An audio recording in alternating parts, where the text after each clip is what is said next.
G'day Doggies fans. Before we get into the video or the podcast, check out our competition sponsor, Footy Head. It's footyhead.com.au. They've got a bunch of special limited edition Vegas shirts where all teams are represented. Go to their website, check out all their different awesome shirts from small through to 5XL. Check out footyhead.com.au. Now it's time to enjoy the podcast. Check it out. Let's go.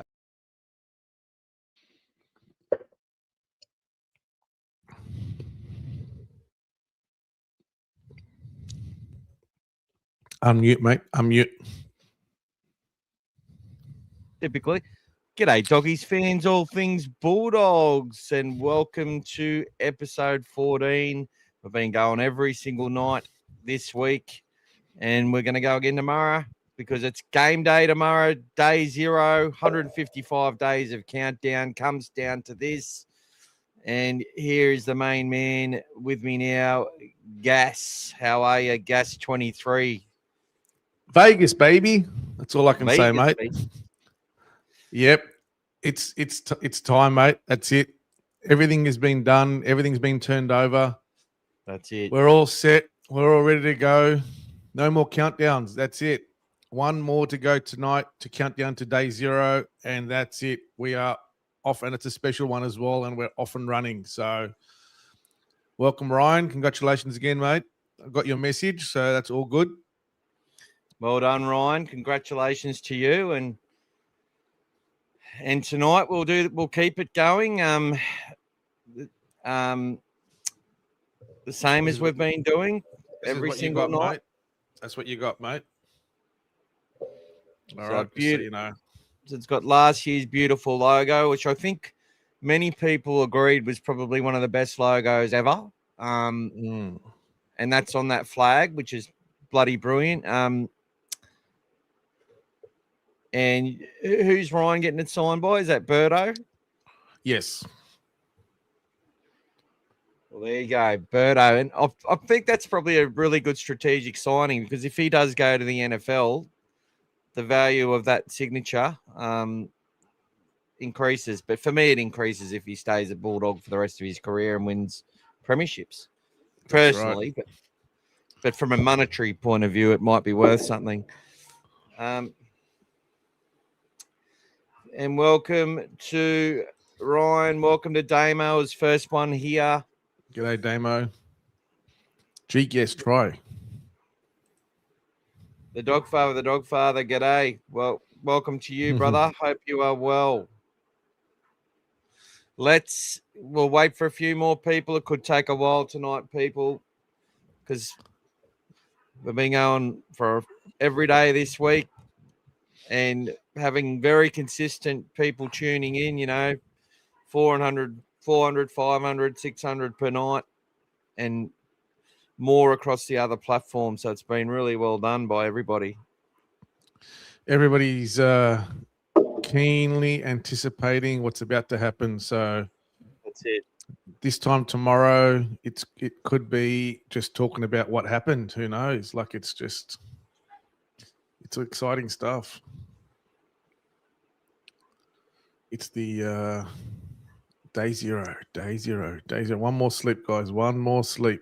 Got a lot to talk about, guys, because there's going to be one of our I'll have to mention this a couple of times, but there will be another competition that everyone sort of entered into starting from tonight. So it's a clean slate. We'll have our $50 random wheels on available every time we hit that mark, whether it takes us 1 night, 2 nights, 3 nights, 3 weeks, doesn't matter. I'll keep a tally. But in round 2, the people who have qualified for this will go into the draw to win a Canterbury Bankstown Bulldogs jersey. Hopefully they'll be able to win a Vegas jersey. Jersey. Right? Wow. So as in a Vegas jersey, I mean one with a player's name on it. But obviously it's about whether stocks last and that sort of thing. So by round 2, they might be all gone. So then it would be the next sort of one of your choice. because they're the most expensive as well. And this is being provided by our statistician, Dave. He's got a little fund that he's putting together where he is actually going to buy a couple of jerseys throughout the year. Dave. Legend, mate. Thank you. We'll talk about this again because obviously we've only got 14 viewers at the moment, but we do have a number of people who watch this delayed. Welcome to Joel, who's on Facebook. I saw Timmy was joining the Instagram as well. I've got a comment there for you, mate. I'll go fix that, brother. I will go fix that right now. Thank you. That's why the messages are coming from, most of them are coming from Facebook. Thanks, Aki. No, it's not made for kids.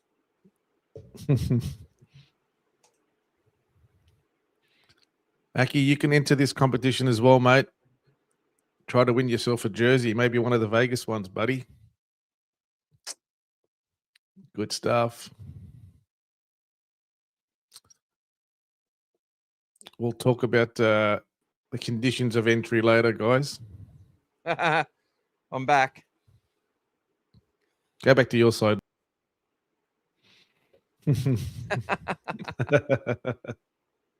So sorry, guys. It should be much better now. That's probably why we had not as many people were there. Thank you very much, Aki, for letting us know. But we will talk about this competition numerous times leading up into round 2. But the way it'll work is like for every $10 that you do through Super Chats, whether you do it at $2 a week or whatever you do, you'll get a slice of the pie, or let's just say a ticket in the draw. If you're also a paying member, you double. That means you get an extra one for every $10 you do.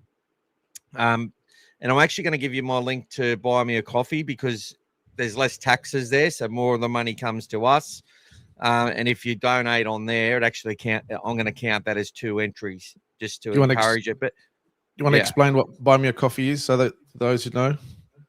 So Buy Me a Coffee is just a place where content creators can get paid for the work they do without all the exorbitant fees and stuff that are charged by the streaming platforms.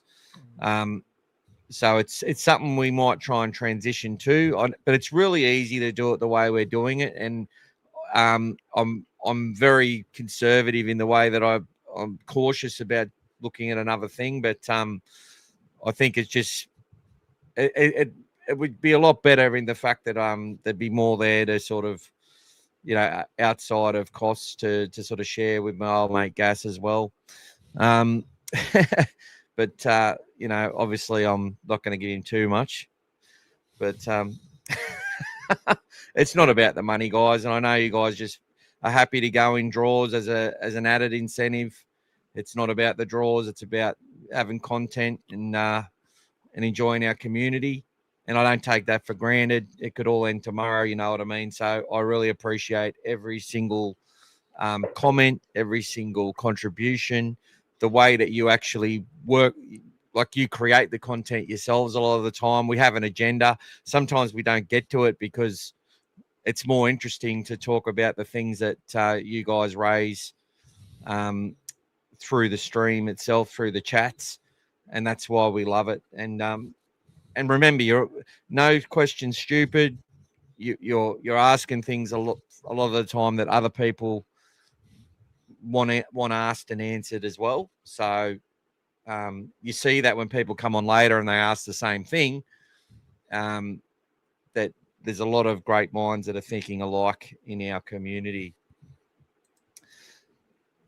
Joel says, is Carrazza Montoya playing for sure? G'day, Luke Hutt. Good to see you, bro. Look, I think that, in my opinion, Anari Twala will replace either O'Sullivan or Turpin tomorrow, or Curran. Unless there's another little injury in the squad we don't know about. I think he will come in for one of those guys. I'm not sure. If he doesn't come in, it means they're very confident about Burton. They're confident about Carraz. They're confident about Montoya, that there's not a problem in the world. If that's the case, if that's the case, it does mean he wouldn't come in. But in my opinion, I'd expect Twala to come in for one of those blokes, one of those utilities. In my opinion, that's what I think will happen. And I'm not sure if he'll get utilised. It'll just be there as cover. And I reckon it was a deliberate ploy to have the two outside backs lower down in the numbering, just quietly. So with Twala still there, that's how I thought it would roll, and we'll see if that last prediction of mine comes true. It may or may not, but we'll see. Better to have it and not need it than not have it and need it. That's it. Can we make a tipping comp? Look, what I'll do with tipping comps, I will direct you to some tipping comps where, I can't do it, Amir. It just makes me not enjoy the season as much. I just can't enjoy it as much. I take it too seriously. I try and get everything right. Then I get things wrong and it stuffs me brain up. And I've actually got ways that I use, which I'm usually pretty good. I often go close to winning. Could put my money where my mouth is, but honestly, I do not want to have that stress on my head. That's just who I am. But look, within our communities, if on our groups and stuff, and through here, if you can find a comp, I'm happy for you guys to invite people to comps and stuff like that, and let each other know amongst the community. That's wonderful. But yeah, I probably won't be taking part. Although I love it, I just probably get obsessed with it, and it drives me nuts. And then I'm riding the wave of every single game, and I don't like that. I'd rather just go for a team to fucking win because I hate the other team more. That's how I do it. Yep. It is very consuming, mate. A lot of good football out there. We just want to see footy. And let's smash that like button, guys. Let's really get into it. Come on, say hello. We've gone every night this week, people. Yeah, Ryan, I gotta agree with you, mate, on that one. They do look beautiful. Those I love how they've really got adventurous with their sort of training and captain's shirts. They look really, really good. That I could see myself in one of those for sure. So if somebody wants to organise one, XL, thank you very much. For Michael, he'll let you know how many X's. What's happening? I'm just asking if somebody wants to donate one of those shirts, mate. I'm happy to take an XL, mate. The one on the screen there, the pink and black. Yep. Yeah, they look pretty good. Not asking for much, mate. Not asking for much. Just a nice shirt, mate. Oh, well. They do look good. I really like them. Yep. Put some money away and you can go buy one. When I send you a few bucks here and there. With my tan, mate. See, the pink looks good, mate. I like it. I like the aqua ones too, the ones they're wearing as well. And they see how they have two variations of those? Yeah. So when they were running their plays on the 13 on 13, they had two different variations of those aqua ones. They look good. Yeah. So they think of everything, mate. They think of everything. Love it. But I think the Bulldogs, people, Bulldogs were the only ones to wear their proper sort of training gear onto the stadium. So everyone else just came down in just, shorts and a shirt and just casual and just come to have a look. But the Bulldogs actually had a look and, got into their boots and their training shirts, as you can see, and kicked the ball around. And there's a few videos floating around of Birdo having a crack at trying to hit the roof as well, which is a really good sign for his hamstring or non-hamstring, so which is even better. So, yeah. So, g'day, Harry. Damo says, anyway, we've got Harry on here now. Damo, Ryan, everyone else. Where are you? Come on, jump on. Don't tell me they're down in the city today in Sydney. Spread the word, people. Spread the word. Watching the parade. I think a lot of Canterbury fans are being good little partners and dedicating it tonight to their families, and because tomorrow it's all about the Bulldogs. Anyone else having some Vegas regret? Yeah, I always have some regret, but probably I am. Yes. Probably don't want to keep thinking about it. If it was doable, Damo, then we would have made it happen. For me, especially, if it was doable, we would have made it happen. Just unfortunately, it wasn't doable. So that's the only reason. Let's just say if it was something that you could drive to, I would have been on the way. But yeah, so if it wasn't doable, it's not doable, unfortunately. That's it. So we've done the next best thing. We've given you guys as much as we could to get you guys in the mood and feel everything that we're seeing. We haven't taken any shortcuts for you guys, so enjoy it right till the kickoff. I'll answer your question about Hayward in a moment, but let's get to Harry, and then we'll go to Luke. What's our winning possession games ref by Atkins? He wanted to know, how do we feel about it? We've talked about it a little bit. I think we've won, out of our first 14 games under him, I think we won 7, lost 7. Yeah, 32 games, 15, 17. Games, and we've won 15, lost 17. Is that right? Correct, yes. And we've only won one of the last 4. We've only won one of the last, and one of the last 4 only. One of the last 4. Yeah, and he wasn't a big fan of Reed Marnie, was he? No. The last 2 losses we had were the Roosters when we played them at Allianz, and also the 8-6 game where we played at Combank against Penrith. So they were the last 2 games that he had us. I'll tell you something though, Harry. Most of our stats are shit with most refs because of that. There's not too many brand new refs, and you've got that period where we'll just lose and everything. Well, when you're winning 3 games in a season, you're not going to get too many refs in your favour. So he's actually one of the better referees for us.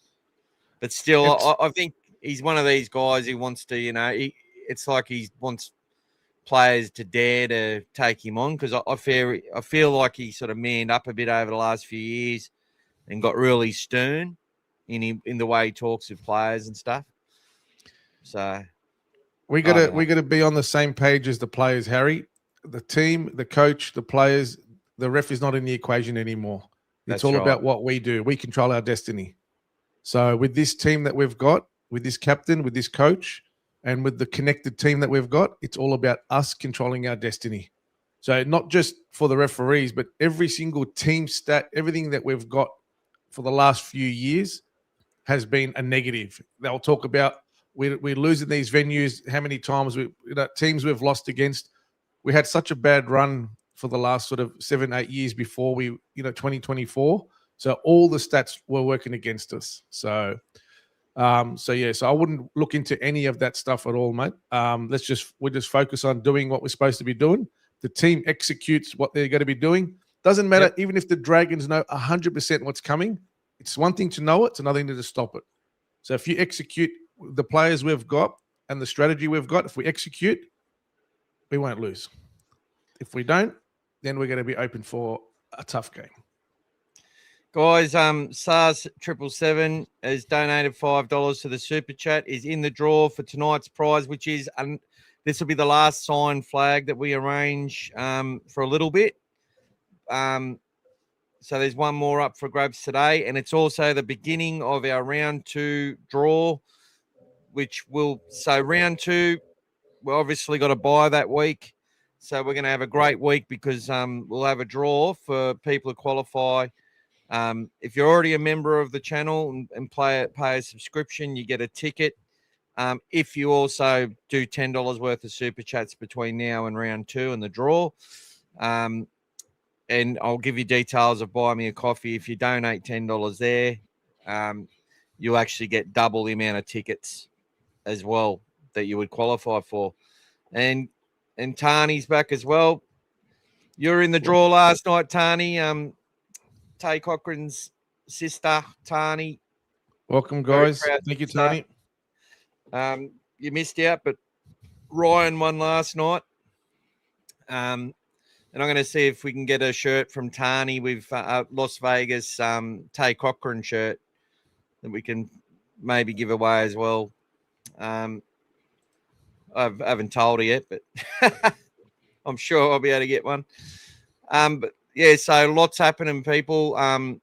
We're going to try and get you the winner in round 2. If there's still Vegas jerseys with the players' names available in your size, that's the jersey we'll try and get you for the winner of the draw.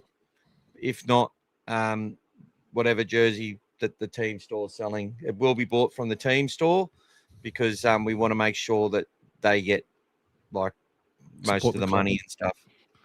So, guys, just to reiterate, so basically, we're still doing our draws for tonight. That's still the $50 draw. We still do it for the flag. However, our statistician Dave has kindly donated a jersey that will be going off before round 2. So that's what Michael's talking about as well. But for that one, he's going to give you a different platform to do your donation, so more of the money can stay. And that one's going to be a bigger one, but you're going to be able to choose the jersey of your liking. So if it's one of the Vegas ones, or the ones that have got the players' names on the back, or whatever's available at the time, that's the one that you'll get. So so that's a bigger draw. But today we're playing for this flag, and it'll be signed by the player of your choice as well, guys. So we've given away a couple of these already, and we've got a few players on there. So these are the ones that you've got, and that's what you'll be playing for today. So far, Sa and Tani, you're in the draw, and already we had some carryover from yesterday, Michael. Yeah, I just got to work out what that was. Yeah, I think it was about $8. Yeah, what I can remember. So we're on the ball, guys. We're going to get there tonight. It's going to be a big day. By the time we talk tomorrow, everybody will be probably nervous, and fair enough. You have every right to be as well. So it's been a long wait, but thanks for all sticking with us for the week and for the whole off season. It's been an amazing ride, and honestly, like when you think about it, like Michael said, even just doing those countdowns, 155 days, it feels like it was just yesterday. So thankfully, we've got to the end, and we never missed one day of countdowns, guys. Not one day of countdowns. So very fortunate that we kept that record going. So thanks for all your support. Got a shirt ready if we want one. Beautiful. Thank you, Tani. Thanks, Tani. What we might do is when we do that one, we'll give you the address to send it to. Save sending it around everywhere. Although I'd probably love one myself as well. So you won't fit in it, so just relax, buddy. I think she might get me a 5XL. Oh my god. But I am planning on losing about 5 kilos over the next 4 weeks, because walking every day will definitely help in that capacity. Yes. So yes, it will. She got us sorted, Gas. All right, let's talk about a couple of the comments. Craig Butler's given us some love from Facebook. Always good to listen to your input, Dogfather and Co. Can't wait for tomorrow. Great job. Wonderful. Thank you so much, Craig. I really do appreciate it. Harry, Marnie's gone, so there are no refs on our backs anymore. Amir hopes that Atkins lets the game flow than he did against that Roosters game. That was ridiculous. And Harry agrees. All right. So let's go back to Amir. What are we expecting from Haywood tomorrow? I'm expecting Bailey Haywood will get into dummy half. He'll do all the things that he does well, selfless things he does for the team. He'll have us in the right spots in the park. And look, I expect to see Bailey, if there's an opportunity there, to take it. But what you'll see a lot from Bailey is more of a, if you go back to that trial game, off the right play of the ball, he's going to do that little crab right or crab left, and bring someone onto the ball really well. And I think that's, I think that's where his strength lies. Getting off the deck, that's an art form that develops over seasons and reps. So I'd suggest he's improved a lot in that area. I felt that there was definitely an improvement in that area from what I saw in the trial. I remember Guru was saying something which goes against the flow, because a lot of people say that Bailey Hayward's passing off the deck's too slow, but Guru believes it's really good. And he knew Marnie was going to be in trouble long term once he saw Bailey Hayward's pass. I find Hayward's pass to be quite accurate as well. So what I'm expecting from Bailey is leadership. He's part of that group. He's trusted. He's got a great mind for footy.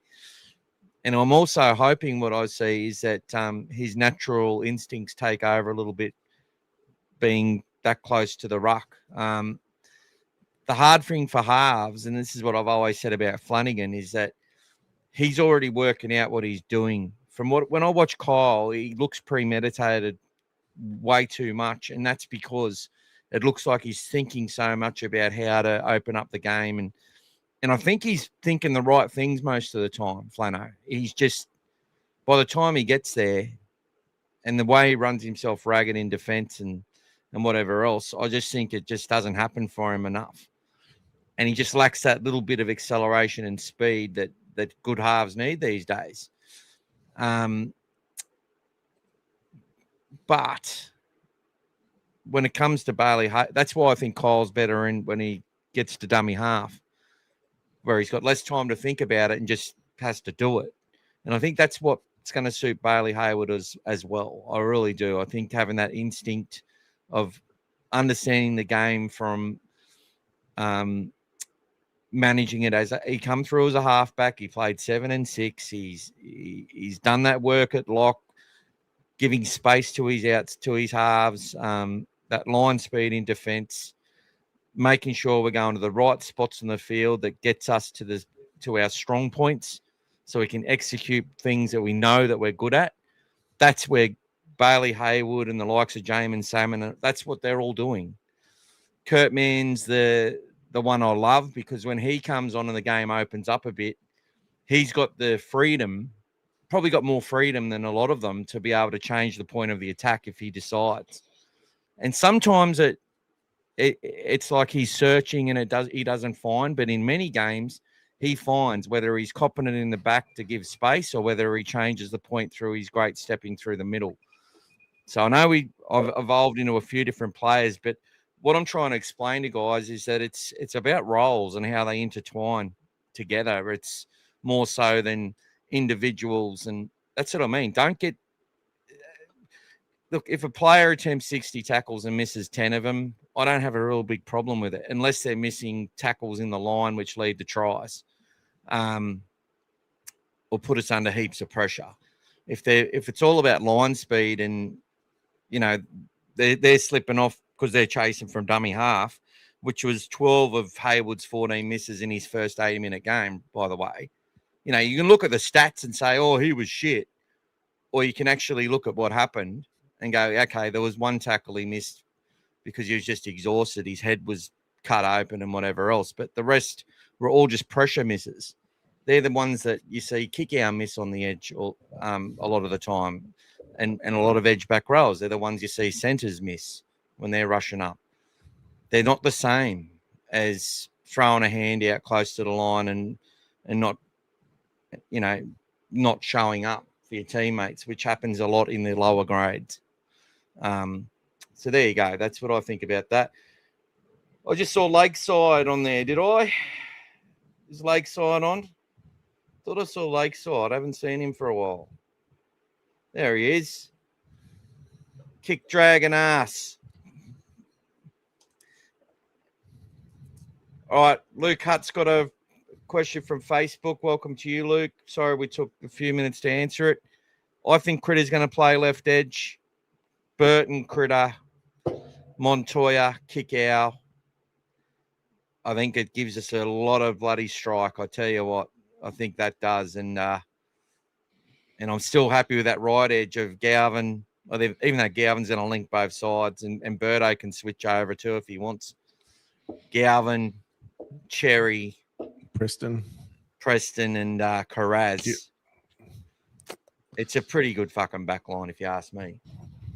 I think Dragons have switched over Val Holmes as well to mark against Critter. Well, Val's a bit hit and miss defensively. Sometimes Sometimes he's amazing, and other times he's just can't. Yeah, I think the wand will be there for Valentine Holmes, but sometimes Val can have that game where he's lighting it up in attack, but then misses a tackle, an important one, or has a bad read, or gets isolated, doesn't run up properly, you know. But I think he is an X-factor player, Valentine Holmes. I think he's very underrated. And it's hard to say that, knowing how good he is. Who else have we got here? G'day, Timmy. Timmy loves all the stats provided with the countdowns, Gas, and was only watching an old match from 0-1 yesterday between the Northern Eagles and Bulldogs at Gosford. Another epic comeback. Gosford, that would have been 32-30 Bulldogs. Gosford, yes. That was in the middle of the season. I think El Masri might have kicked a perfect record that day. Did we come second that year? Second or third, I think we might have come, yeah. Second on the ladder, I think. Was it second or third in that year? I think, look, Timmy, I'm actually thinking about printing out these countdown cards or some of them and actually giving them away as well in little prize packs. I think they would look good on a glossy photo. I think they'd look fantastic, to be honest. So the last 10, what I've loved about it is each one's actually got better and better, the quality. Gas is just, it's like he's Serraldo's ringing him up and saying, have you hit excellence yet? Have you hit excellence yet? Dave was talking to me about that the other day.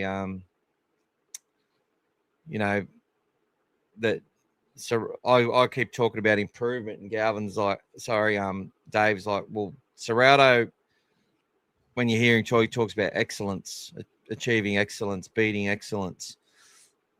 But when he talks to the media sometimes, like after games, it's about, oh, we'll improve, we'll learn from our mistakes. Like it's all cookie cutter stuff. But when he's actually talking from inside that heart of his, it's about how do we become excellent in everything we do.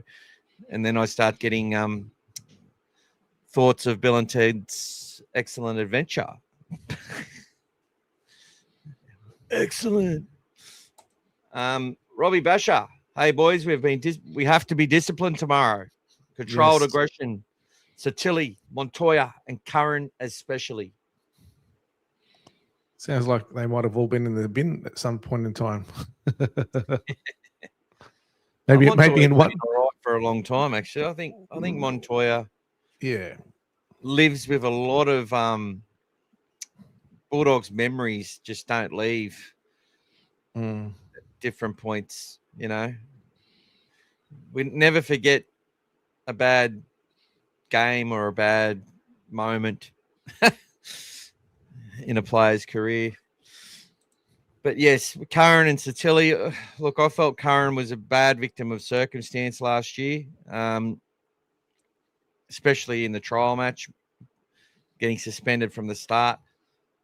Satilli obviously had a knee lift and a bunch of shit in the one game, obviously against the Broncos, which hurt us. Yes, it actually hurt us. We need Satilli. Satilli Tupanua is a player that we need. We saw his impact against the Dragons. It was immediate. 2 passes off, one off the ruck for tries in that game, and Satilli Tupanua running great lines. And I think Kurt Mann he got 2 tries, didn't he, to start his career? Yeah. One was off Toby and one was off Kurt Mann. Yeah. I think, yeah. And he's only scored the 3, but yeah, his impact was dynamic from the start. So yeah, just hits it with that speed straight away, you know. Which not a lot of the only other one that would probably run like that, I reckon, is Preston. Even kickoff sort of doesn't have that same sort of fast speed into the attack, and into the defense as well. So, well, just a shout out for Harry. If you actually go, I think in his excitement talk, he's got one of those clips commentating when Satili scores, and he talks about him as the best line runner in the competition. There you go. And they put him in the middle. So there you go. Anya has. So guys, make sure we like the YouTube channel, put comments on it, and share it around as well, peeps. NRL Scout joined on Instagram.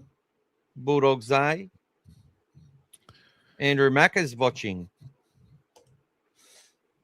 So, Macca, I shared a few of your videos that you posted of David Bryanton. I actually haven't watched SG Ball and Harold Matts today. Well, I did.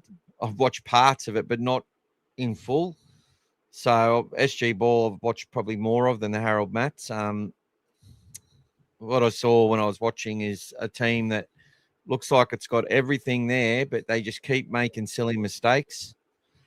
And then they'll play against the South side, which I think will go very close to winning the comp in SG Ball this year. That South, they played a lot of year up last year in the juniors. By that I mean players just having to play. You've got an age range in each year, and they had a lot of youngsters playing in their team. And that was made worse by you just have that calamity effect when having so many NRL first graders injured, which means the New South Wales Cup team are all playing first grade. You've got Jersey flag people having to play Cup, and vice versa. And I know Harold Matts and SG Ball are early in the year and only run for about 9 or 10 rounds, but it all happens. It all happens. And look, they lost Cameron Murray in the preseason last year. I think Latrell was gone early. Different players that were out. So, yeah, Cody was barely in the side all season. Campbell Graham, again, struggled even though he was sort of coming back. Jack Whiten was off and on as well early on. Yeah. So that's why it can be real inconsistent. But they have recruited some players. They've got some young Bulldogs in there. They've got some players from other clubs, got some good talent from the high schools. And they've got a really good side in SG Ball. And I think our team could beat them.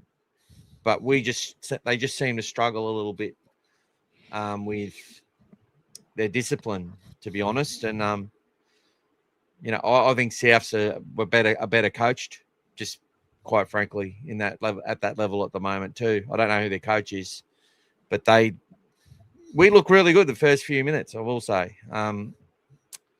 But the game goes to 70 minutes in that grade. So Harold Matts, I expect the Bulldogs. They're a team that could have went undefeated in this comp. We'll see how they go next week. There were obviously last week was the Roosters were a good side in Harold Matts, not so much in SG Ball. All these sides have got a lot of talent, right? It's about how and bringing that talent together, and then how everything else falls into place. It makes it a pretty good competition, and any team can really beat anyone on any given day. But I think the Bunnies in Harold Matts and the Bulldogs in Harold Matts will see each other in the finals for sure. Everyone wants to know. We'll have to get you a drink sponsor, Gas. What's Gas drinking today?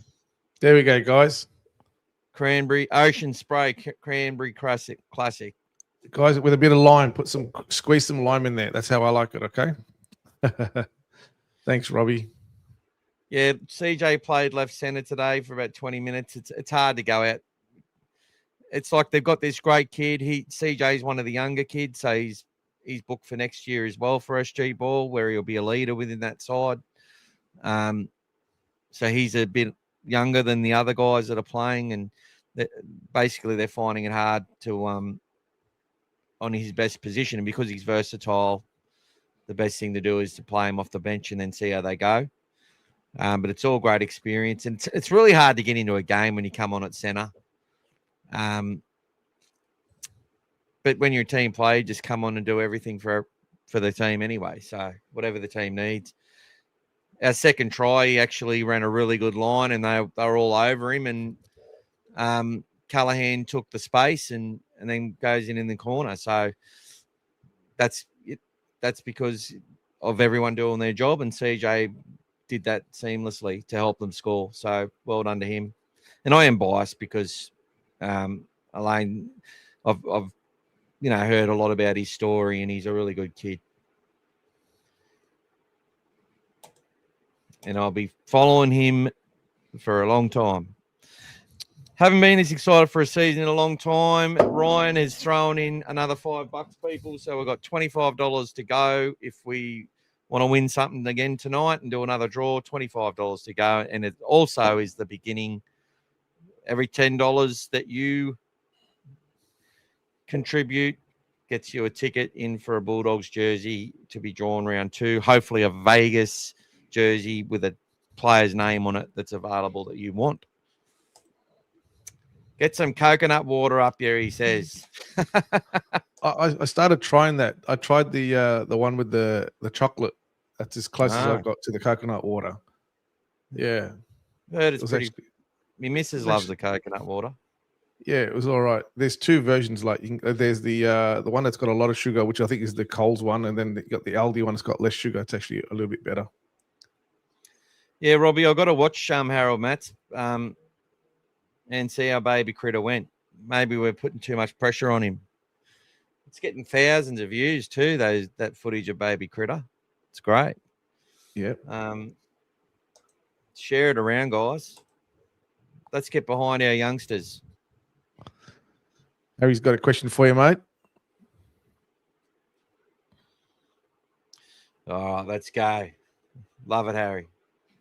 Thanks, Haz. You're a wizard, Harry. I nearly love Harry as much as I love the Harry on my back wall up here. Look at that. The heart of Harry Hayes. Dirty Harry himself, Harry Hayes. Yeah, Harry Hayes. Longest contracted Bulldog. Wow. Isn't he? Confident man too. Like the way he carries himself. Let's get into it. While you're getting that up, so for those, Tim was mentioning he liked the coincidence with when it came to the number 8 with Steve Folkes. So obviously Folkesy, it's been 8 years since he passed, but he was also number 8 Hall of Fame for the Bulldogs, and also won our 8th premiership. And I'm pretty sure, you can probably correct me, Michael, I'm pretty sure Folkesy might have played in the number 8 a few times as well, because the numbers were on the reverse on sometimes. That's right. For them. Until I think might have been even 1988. They played. So number 13 and number 11 were your props. Number 12 was your hooker. Number 9 and 10 were your second rowers, and number 8 was your lock forward. Yeah. And that was until what? 87, 80, yeah. Maybe 87. So I'm pretty sure he might have had the number 8. I'm pretty sure I vaguely remember seeing 8 on his back as well. Yeah, for sure. I know he played 9 a lot. Yeah. Tough player, guys. Tough player. Really good, that one, guys. If you go on and have a read, if you weren't here yesterday, or go back and watch it. Michael spoke about that. So it was a really good insight into Folkesy. All right. Team list Saturday. Team list Saturday, guys. And let's talk about our matchups. We'll do one. I'll start with my matchup that I think's key to victory. I normally do the Dogfather's keys to victory as a separate video, so that won't be happening this week with so much going on. I think the battle of the bench and how it's used is a massive key to victory in this game, and it just brings such an unknown element to it, an exciting element. I actually love it. I think it's actually great for the potential in a game, the different stories that could come out of a game as far as positive stories. I suppose it also gives more elements for people to criticize as well, the way that the decisions that they go and make, because when you got more options there and less excuses as such, decisions you make will be more under the focus. But look, I think the battle of the hookers, I'm going to start there. We were already talking about Bailey Hayward, and we showed a bit about Cookie last night. The choices that these two guys make for their sides is going to be have a massive impact on this team. What does Cook just sit there and make his tackles and get the ball to where it's got to go? Or, is he going to help that forward pack get onto the front foot? The good thing, if it's a slower ruck and they're allowed to get away with it in Vegas, I think in Vegas there might be less penalties. That's probably a stat we needed to get. Even if you want to look at it, do you know where to find that information, Gas? Because might be in the Rugby League Project or something. But the amount of average penalties in Vegas and the average play the ball speed, all that sort of stuff is going to come down, changes the game completely. If we've got a slower ruck, right, and it's not allowed to flow, players like Damien Cook are a little their running game is impacted because there's less opportunities to get out. But at the same time, having more speed out wide is an advantage because it just gives you that point of difference. I think that Bailey Hayward, obviously under a lot of pressure, a lot of focus from fans, a lot of people will see this game as defining the whole season, unfortunately. But that is what it is. And the Dogs, this coach is building this team to have pressure. They haven't really hit anyone from pressure. And then as soon as Galvin is sort of kept away from the media on this trip, now all of a sudden they're getting criticism for that, which I found to be interesting. But Bailey Hayward, this kid just continues to rise in my eyes. It's not about stats. It's about how we play as a team, and he's usually got a lot to do with it. The tempo of the game, how our defense performs, all that sort of stuff. He's going to be very important. And it's essential that while he's leading that line speed, that the rest of this pack around him don't let him get isolated. Don't let players like Galvin get isolated in situations where we're going to concede post-contact. So, yeah, I don't think that's going to happen. I think the energy that our boys bring is what's going to be the defining thing between us and them. I think we've got more energy in us. I think we're fitter, and I think we'll prove that tomorrow night again. And I think a player like Bailey Hayward, as with all the pressure on him, is going to go out there and do us proud in both attack and defence. That's my first matchup. I think Damien Cook has to turn the clock back a little bit. And experienced players can do that here and there. They can have a good season after having a dip. They can have some really influential games, whatever else. And I think if he's going to have an influential game, it's going to be in Vegas. He's done Vegas before with South Sydney. They lost to Manly that day, if I'm right. Yeah, I am right. In Vegas, what was that? Which one? Manly beat the Rabbits in Vegas. Correct. And the penalty count was 5-1 to Manly in that game. There we go. So low penalty count, slow ruck. The second game was 7-5 in the second game. Okay.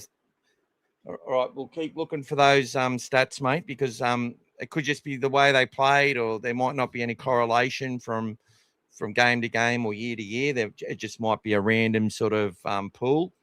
And 5-7 for Canberra and Warriors as well. 5-7 for 7-5 for Canberra and Warriors, and for the Panthers and Cronulla, it was 4-7. So 5-7, like 5-7. Is only the first game was 5-1, Manly against South. So we're probably looking at around 10 to 12 penalties a game. Yeah. 6 agains will be interesting. I think there'll be even less penalties, but more 6 agains because of what they've done. Obviously, it will be interesting to see if the ref gives any piggyback penalties and just plays the 6 again game up the field. Seeing a lot of that 6 again stuff happening in the juniors over and over again. Very, very trigger happy, some of the refs in the junior games from what I've seen. Gas, who's your matchup that you want to look at? And we'll go for each player. I think the battle of the number ones is going to be crucial, mate. Yeah, good call. Good call. So I think, especially on that kind of field, fast track, they have to be very reactive. I mean, it's controlled conditions. So obviously, playing without the elements in a closed roof, it's sort of suited to the fullbacks. But I noticed today, if you watch the guys, Birdo was putting up quite a few bombs, and pretty much every single one he put up, someone was taking that catch. So there wasn't that wind factor as well, which normally comes into it, which makes those torpedo bombs or those big bombs a bit harder to catch. So a good fullback or a good winger generally will take those, and they were. So for me, it's going to come down to the making those meters from the kicks when they're coming down, but also it's going to be the short kicks around the try line and in the in that shorter in goal. That's going to be very crucial. And where because a lot, if you look at Gutherson, he likes to defend in the line a lot. He'll sort of slide back sort of later in the tackle count. So we may have to try to focus on that as well, and maybe put some, if he's up in the line early on, we might have to put some kicks, in behind them, just to try to get him back out of the line. It does happen if a few teams try to do that as well. Same thing happened to us in the game against Newcastle.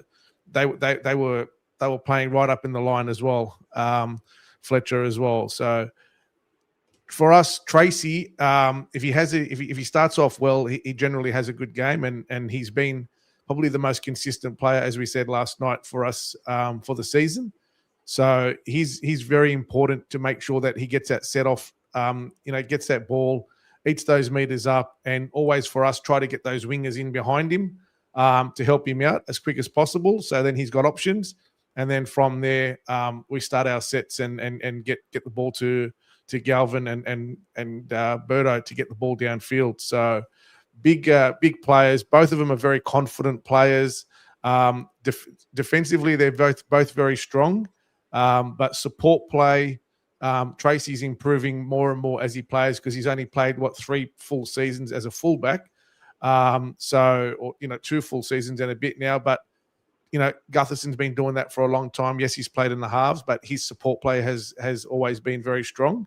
And he usually will look for those late offloads and then create second phase play very quickly.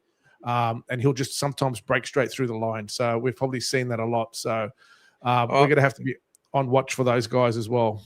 Yeah. So Gas, Connors, the last 2 years, he had 11 try assists in 24, 12 in 2025. But remembering that injury, if he doesn't have that injury in round after that Manly game, I think he runs second or third in the Dally M, in my opinion.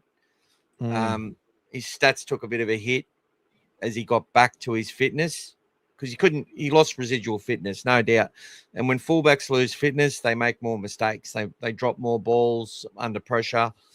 And he had a couple of those moments in games when he come back and trying to get ready for the finals. 9 line breaks and 7 line breaks last year. Got more involved last year, obviously off more possession. He got more involved with the ball. And then we had a scenario 70%. I don't really look at that too much. Playing as a fullback, last line of defense, 2-on-1 getting usually to a player as they go over the try line. 200 run meters on average as a fullback all season was great. And he was right up there with the most run meters in the competition last year. I think he was top 2. 181 the year before. So if we go and look at Gutherson, and while you're getting Gutherson up, guys, you have to remember that Connor Tracy, when he started his career, he was in the halves. So you would have seen last year there was a few times he would throw those balls out to Carraz or whatever.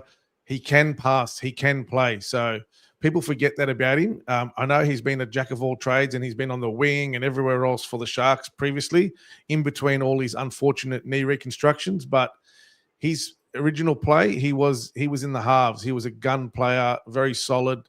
So he's still learning how to play fullback. And I think he's doing an amazing job. For those kinds of stats in your second year, it's an amazing stat. So good on him. And he's only going to keep improving every year he plays with us. And like Michael said last night, because he had those knee reconstructions, you probably have to knock about a year or two off his age in where he is in his career. So probably as a 28-year-old, he's probably like a 26-year-old at the moment. I'll also talk a bit, in comparison with Gutherson, obviously winning at about 33% over the last couple of years. Parra struggled in his final year. He's gone to the Dragons, new team. 16 tries, assists, and 18 line breaks. I think he scores about 7 tries. But in saying that, he's their focal point in attack in a team that's struggling to create and had, and we're pretty gritty in defense, to be honest, in a lot of games. I felt he struggled. I feel their team struggled, and as a result, he was forced to do a lot of work to try and make things happen. The possession wasn't as good, so he doesn't make the same meters, but Tracy's a bit quicker. Bulldogs probably, the way we defend, getting Tracy onto that ball on the full a lot easier. Gutherson's very safe in that way as well. Tackle efficiency hovering around 70 to 80%. So look, obviously he had to make 133 tackles attempted last year. Connor Tracy would have been a lot less than that, I'd say. Probably about 50 tackles less he would have had to have made. Let's see, mate. Yeah, 79. So 50 tackles less because of the way the games go, because our team played better and held the ball better and all that sort of stuff. So, but also because Gutho plays in the line a lot, so sometimes he does make that tackle as well in the line. Yeah, that's right. Yeah, so he would get a few more options. Many teams are aware of, Gas, as you would know. Yeah. And that's, Tracy comes in and out. Look, I just think you're probably looking at two of the fittest players in the NRL as well, in Gutherson and Tracy. Absolute put their body through hell. Gutherson's been doing it for 13, 14 years now. Tracy's not young, but he's not old either, and as Gas just alluded to, still very fresh. So there we go. Let's have a look at a few comments, mate, and we'll come back to these ones. Training versus game day is totally different scenario. Guess game day, you're under pressure with 13 players. Yeah, I know, but what I'm just referring to is the fact that obviously there is no wind in that game. So yes, you've got to have players coming at you and everything. But even when Birdo puts up his bombs in a outdoor track, it is a hard one to take, even if it's no one on you. But the guys were catching those pretty easily because there's no wind in that closed environment. That's all I'm referring to.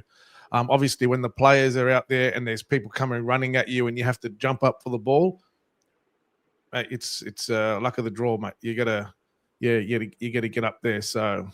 And they said on NRL 360 that they're going to if you go up to go for the ball with one arm, they're going to say that's just a disruptor. I'm like, what a lot of shit that is. Well, some of them bet it back because they're trying to get it back to their players. So how can you judge that? Because you go up there and you try to knock it back. And Critter and that, I've seen Critter put one arm up and actually like do the rebound catch like in basketball, where you slam it into your hand, you know. I used to love doing that. Oh God, the things. But yeah, Harry, we're aware of that. But the good thing about the Bulldogs, 13 on 13 drills that we were doing, it just shows you like people can't understand. We brought over 85 staff members. I'm pretty sure that was more than double what any other side brought. Because I think that's all comes down to the coach, because he's like, this is our preparation. These are all the boxes that have to be ticked. And that's just it. Like, we're there to win 2 points. If we're going to go to Vegas, we've got to go there, have a good time, obviously, and do all the stuff. But we need everything to be done. Our camps have got to be the same. You know what I mean? It's not this go there and have a holiday and hope to win. It's go there and do every single thing that they do in their preparation under the plan of that coach to win a game of rugby league. And I'm expecting big things. I was looking through those photos of them in the pink jerseys today. Also saw a few videos and whatever else, posted a couple. And I was just looking at them and I'm just like, they're there for 2 points. They're not. I know it sounds fucking obvious, right? I'm just stating the obvious, but they've had a great time. They've been showcased as the superstars.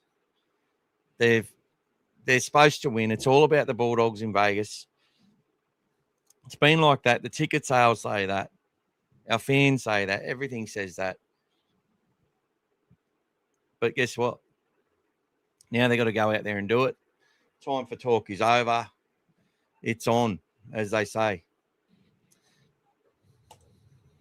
We need another Ewan McGrady. We might have one, hopefully, or 2 or 3. You watch David Brighton step. He's pretty, and Raymond Peru, Tay Cochran. I'll tell you what, pretty fucking good. G'day, JB. I have a feeling I don't think Dragons score. Field smaller, Dogs defense too good. Let's hope so, mate. Well, wouldn't that set the tongues wagging, eh? G'day, Heinzie. Welcome to you. 26-18 for the Dogs. I do too, Harry, just to shut them up. Just to sit there and say, this kid goes out there, best on field, throws try assists, does all the shit they're saying that they don't reckon he can do. They reckon he doesn't run straight and all this bullshit. You know, players go searching for opportunities when things don't happen. And look, if we get a situation where it's a slow ruck and it's hard to make things happen, he's just got to go out there and do the halfback stuff. And work us in a position till we grind them down and find our way to try. That's it. And we know good vibes. When we have some good vibes against the Dragons, yeah. From the last game he played against them, so he'll be confident. Exactly, and we know as Bulldogs that if a team's sticking with us or we're sticking with them through a game, we generally go on and win it. You know, most of our losses we've sort of been blown off the park or you know, through trying to win, we've taken risks and it hasn't worked out or haven't got the call. And then, you know, it's gone against us late, but they literally kill themselves trying to win. They're so fit. NRL have no idea how people are meant to defend a kick. G'day, Scary. How are you, mate? Scary. That's right, Moose Bag. We are one big family, brother. Scary says, I just brought one of the Bulldogs black and pink training jerseys today. It looks awesome. Hey. Well done, mate. Moose says 66-0. I think Galvin will be on fire. He's got a monkey on his back to remove. Yep, he's just a talk about.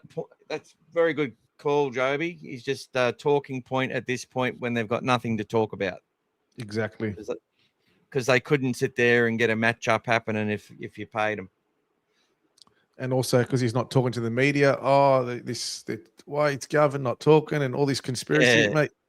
They just want to create something from nothing. They know his name, clicks. That's all it does, guys. That's it. Robbie, you're saying that Folksy wore the 9 a lot. You're right. But he also played in the second row. I think he played 68 games as well. So he would have had the 8 on as well. I think he only played about 22 games in the 9. But he played his majority in the second row. So I think he had the 12 for majority of the time, potentially. For him, so I think 151 games.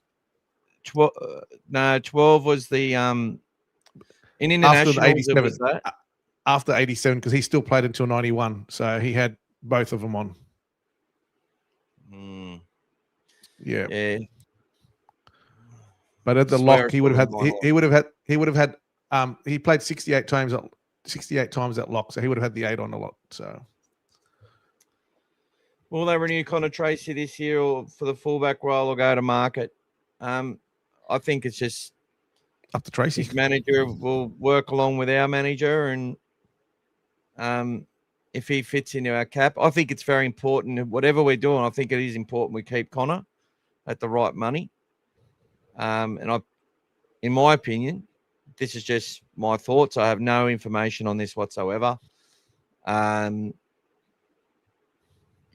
think that they would want to keep him and he would want to stay. But if it's one of those scenarios that if he's getting offered big coin to go somewhere, he may not fit into our plans that way. And look, I think this side's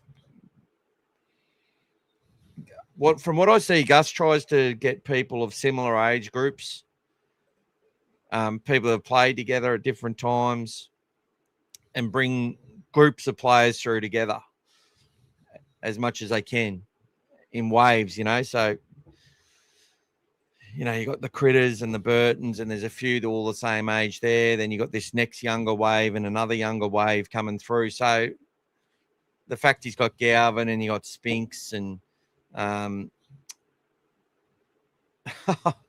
Mike's just given $15 for being late, and he doesn't even know what that's just got him. It's actually put him into the draw to win a jersey on after round 2. Well there done, you Mike. go. That's his late pass, Michael.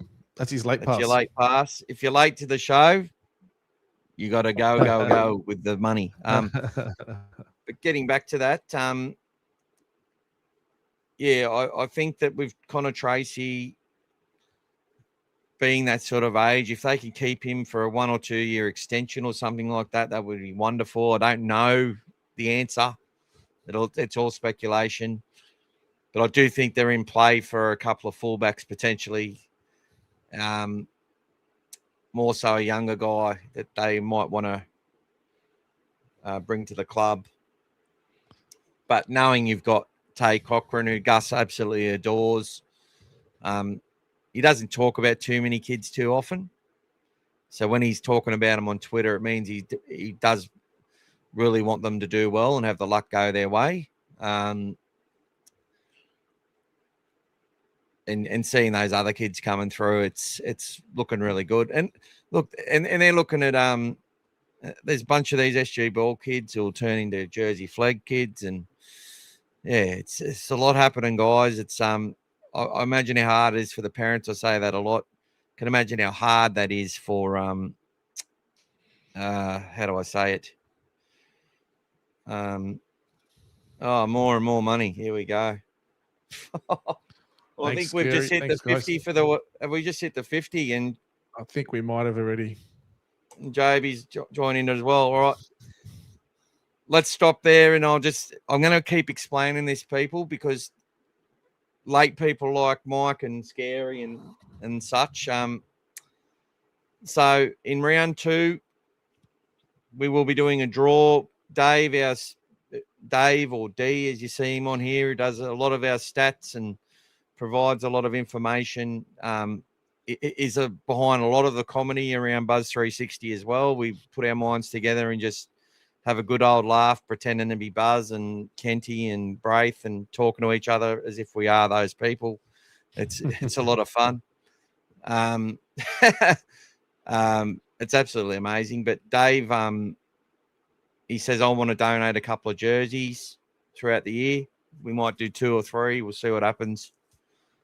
Won't say too much. But the first one we're definitely going to do that he's donating. So will be a Bulldogs jersey, hopefully one of the Vegas ones with the names on the back. I've said it a few times. For every $10 donated, you get yourself a ticket. If you're already a member, you get an extra ticket. So if you're a subscriber, you get an extra ticket.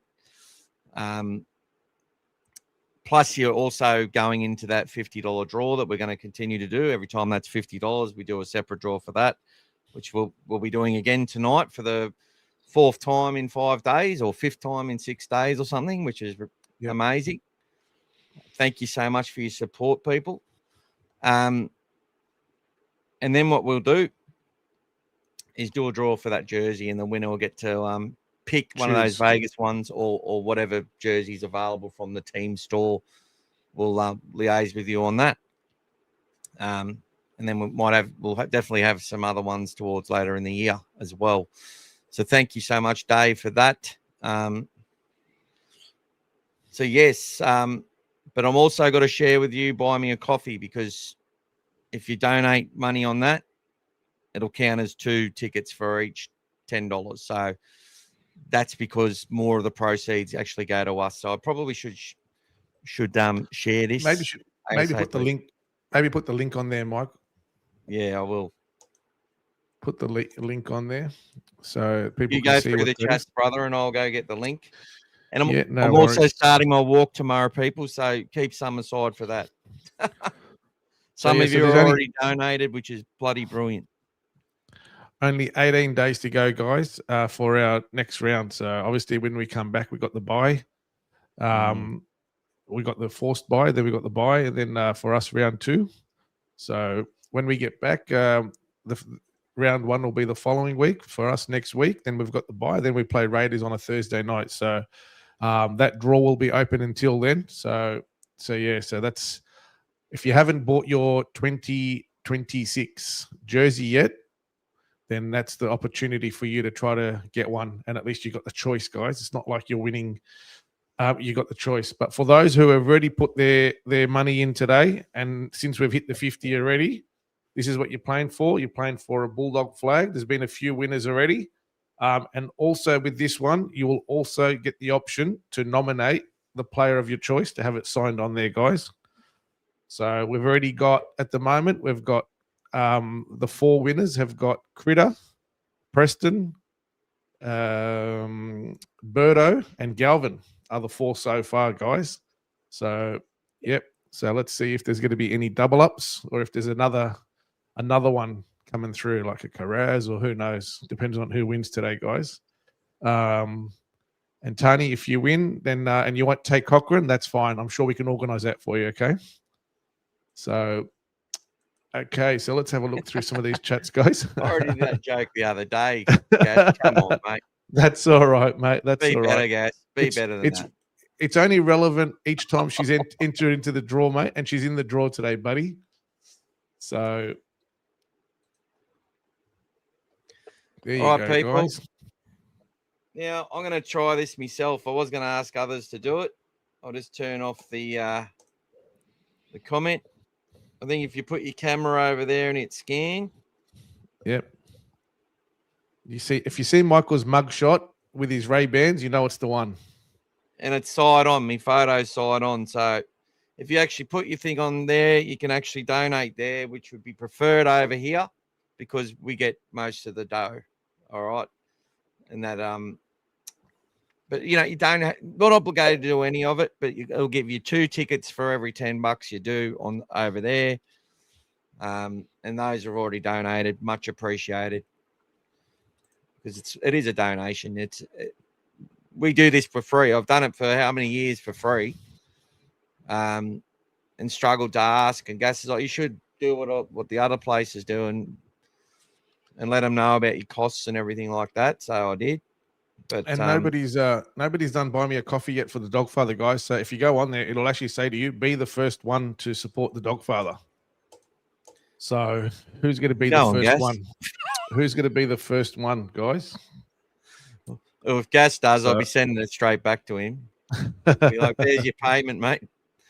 But anyway, guys, I'll keep posting that every week. Do you get, Michael? Do you get a notification once someone does it? So can you still let us know who's been donating there as well?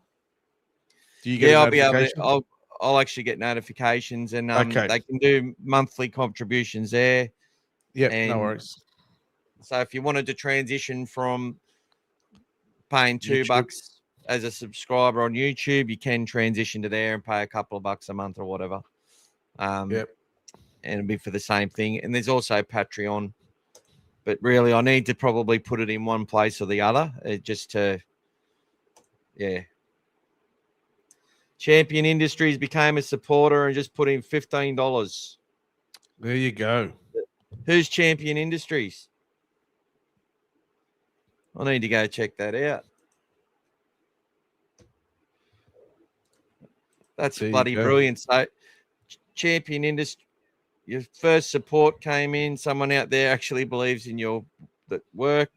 It's Mike, the one who won it's Mike who won the Galvin flag. There you go. 2 nights ago. And so did Tani as well with $5. Thanks, guys. Well, Tani, you've got 4 tickets. I'm just going to ramp that up because I can. Guys, it's a jersey there. But guys, look, Uncle YouTube takes a big chunk out of what you guys donate, which is why Michael's obviously got this other platform where you can still do your donations. We can still let everyone know what you're doing. Thanks a lot for your support. But I'm sure that at least more of that donation will get through to what Michael does. So he's always tinkering and doing things behind the scenes, programs, algorithms, the whole lot, guys. It's so many things just to keep this platform up and running. And fortunately for us this week, we've been able to go through all the way through. So it's been a very enjoyable week. Thank you all for your support. It's been good fun, but it's helped us get to the last night before tomorrow, guys. So I'm sure we're all excited, guys, for the big game. So and Mike's also the member on Patreon as well. Mike, awesome. Mike, I've been trying to share the live stream to Patreon, but it doesn't actually keep it. So I don't know if it actually happens there. I probably should try and go into it. But if you want to probably take that over to just buy me a coffee, that rather than supporting me everywhere, that'd be great. I feel it's too much. But it'd be good if there was actually a live going right now. It doesn't seem that there is. No, I don't think there is. I thought there was, but it's not. Yeah. That's all right. Anyway, let's get back to it. He's never checked, always watches on YouTube. And there he goes, guys. So I might keep the this going again. That's bloody brilliant. $20 on there already. Thank you. And guys, we're there. We're there for today, and we've kicked into tomorrow. I will be doing my walk tomorrow. I'll probably do it early. So I'll go live from StreamYard. And we'll do another live from the Leagues Club later on with Gas. He'll do a live stream. Not sure if we'll do it through StreamYard or through the Dogfather page on Facebook. We'll need to work on that and just see how it looks. I think it'll probably look better going through Facebook, but we'll see what happens with that. And most likely we'll go on after the game as well, because hopefully talking about a win and doing a review, might have Monday off if we get a review out and then we'll be back Tuesday for normal programming, like we're a TV show that you guys pay for. Dogfather Media, guys. Dogfather Media. It's got everything. Your one-stop Bulldog shop, guys. Yeah, I'll send out links for Patreon, but Timmy, yeah, rather than joining there, go join on Buy Me a Coffee, and then we can just keep doing everything on YouTube. You can transition your membership over to there if you want, and slowly doing that. But yeah, I just love what you have all contributed. It's been brilliant, and I really appreciate it. And so does Gas. For a Saturday night, we're going all right. So what are we going to talk about now? Let's go through some of the chats, guys, so we can catch up, make sure everyone's got some love. Harry's saying that Tracy is warming the seat for Raymond Peru. But in answer to Michael's question there as well, guys, Michael just spoke about fullbacks, etc., because you asked about Connor Tracy for next year. And I said it when he started talking. It's up to Connor Tracy, guys. If Connor Tracy has an absolute standout season again, and we do something special this year, why would we want to change him? Why would we? I mean, how do we know yet what's going to happen before we start jumping the gun on anything at the moment? If he's has another dominant season and running over 200 meters, and we hopefully win a premiership or something, why would we change him? So yeah, I think it's up to Connor Tracy, guys. It's same as what when we talk about what Birdo wants to do. It's up to Birdo. Like some of these players that are in the team that are doing well, they've got the opportunity. If they contribute and put their best foot forward and the team has success, they do whatever they want, guys, and the team will support that. So someone like a Connor Tracy, if we can make him fit in the team and he wants to stay because he's doing well and we can make it work financially, he'll be in the team, guys. So it's for me, there's no way you're going to have an opportunity for us where he has an outstanding season and he says he wants to stay. He might even take a pay cut if it means or his increase is not as much as he thinks. But some people want success, guys. He's had a wretched run. He might want some amazing stuff to happen in his career before he winds up. So, and then after that, if he wants to go for a couple of years somewhere, the retirement league in England apparently, then he can happily do that if he wants. That's fine. But yeah, I think for now, let's see how these guys go. But too early for us to worry about who's going to come and who's going to go. We've got a big game tomorrow. We've got a great season lined up. The team has put an amazing off-season together. Just the fact that we've only brought Inari Twala into that squad tells me that Montoya and Carraz are fit and will play. So if we had hedged our bets a bit more, then they would have showed that there was, but there's absolutely no doubt with all three players that were sort of risky. They've all come up good and mate, they'll be hitting the ground running. And like I said, Galvin's last game against the Dragons where he threw the ball over the top to Jethro, he's got confidence out of that. So he'll be coming in confidently. We've won the last 5 games in a row against the Dragons. We want to keep that going. We've got a few players out there that have never lost to the Dragons. We want to keep that going. So it's a huge game for us, but I'm sure that our team will be doing everything they can, whether they win by 1 or by 30, they'll be doing everything they can to get that result for us. There's too much on the line for them, I feel, for them not to put their best foot forward. If for some miracle Dragons do something stupid, then who knows? But for now, I think it's in our hands as well, guys. So really looking forward to that. Keep the faith. And if you can sleep tonight, then we'll see you in the morning. But it's going to be a tough night, guys. Oof. Keep us talking, guys. Keep us really tired so we can force some sleep. Make our brains work hard. Harry, what have you got, mate? Sorry. You're all right. That's all right. You go, brother. I have 3 of my teams playing tomorrow. The Miami Heat, the Doggies, and Manchester United in the morning. Oh, there you go, mate. That'll burn some energy for you. That'll burn some energy for you, mate. You got some heat there, so that's all right. Smaller fields. Look, generally, best defensive team it works well for. But again, who does it hinder? I mean, our attacking line Does it worry us with our attack, or does it worry them?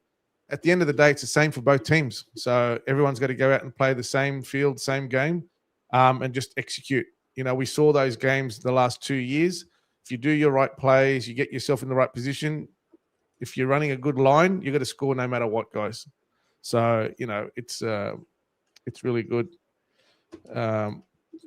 Tomorrow, 3:30, guys. 3:30 kickoff.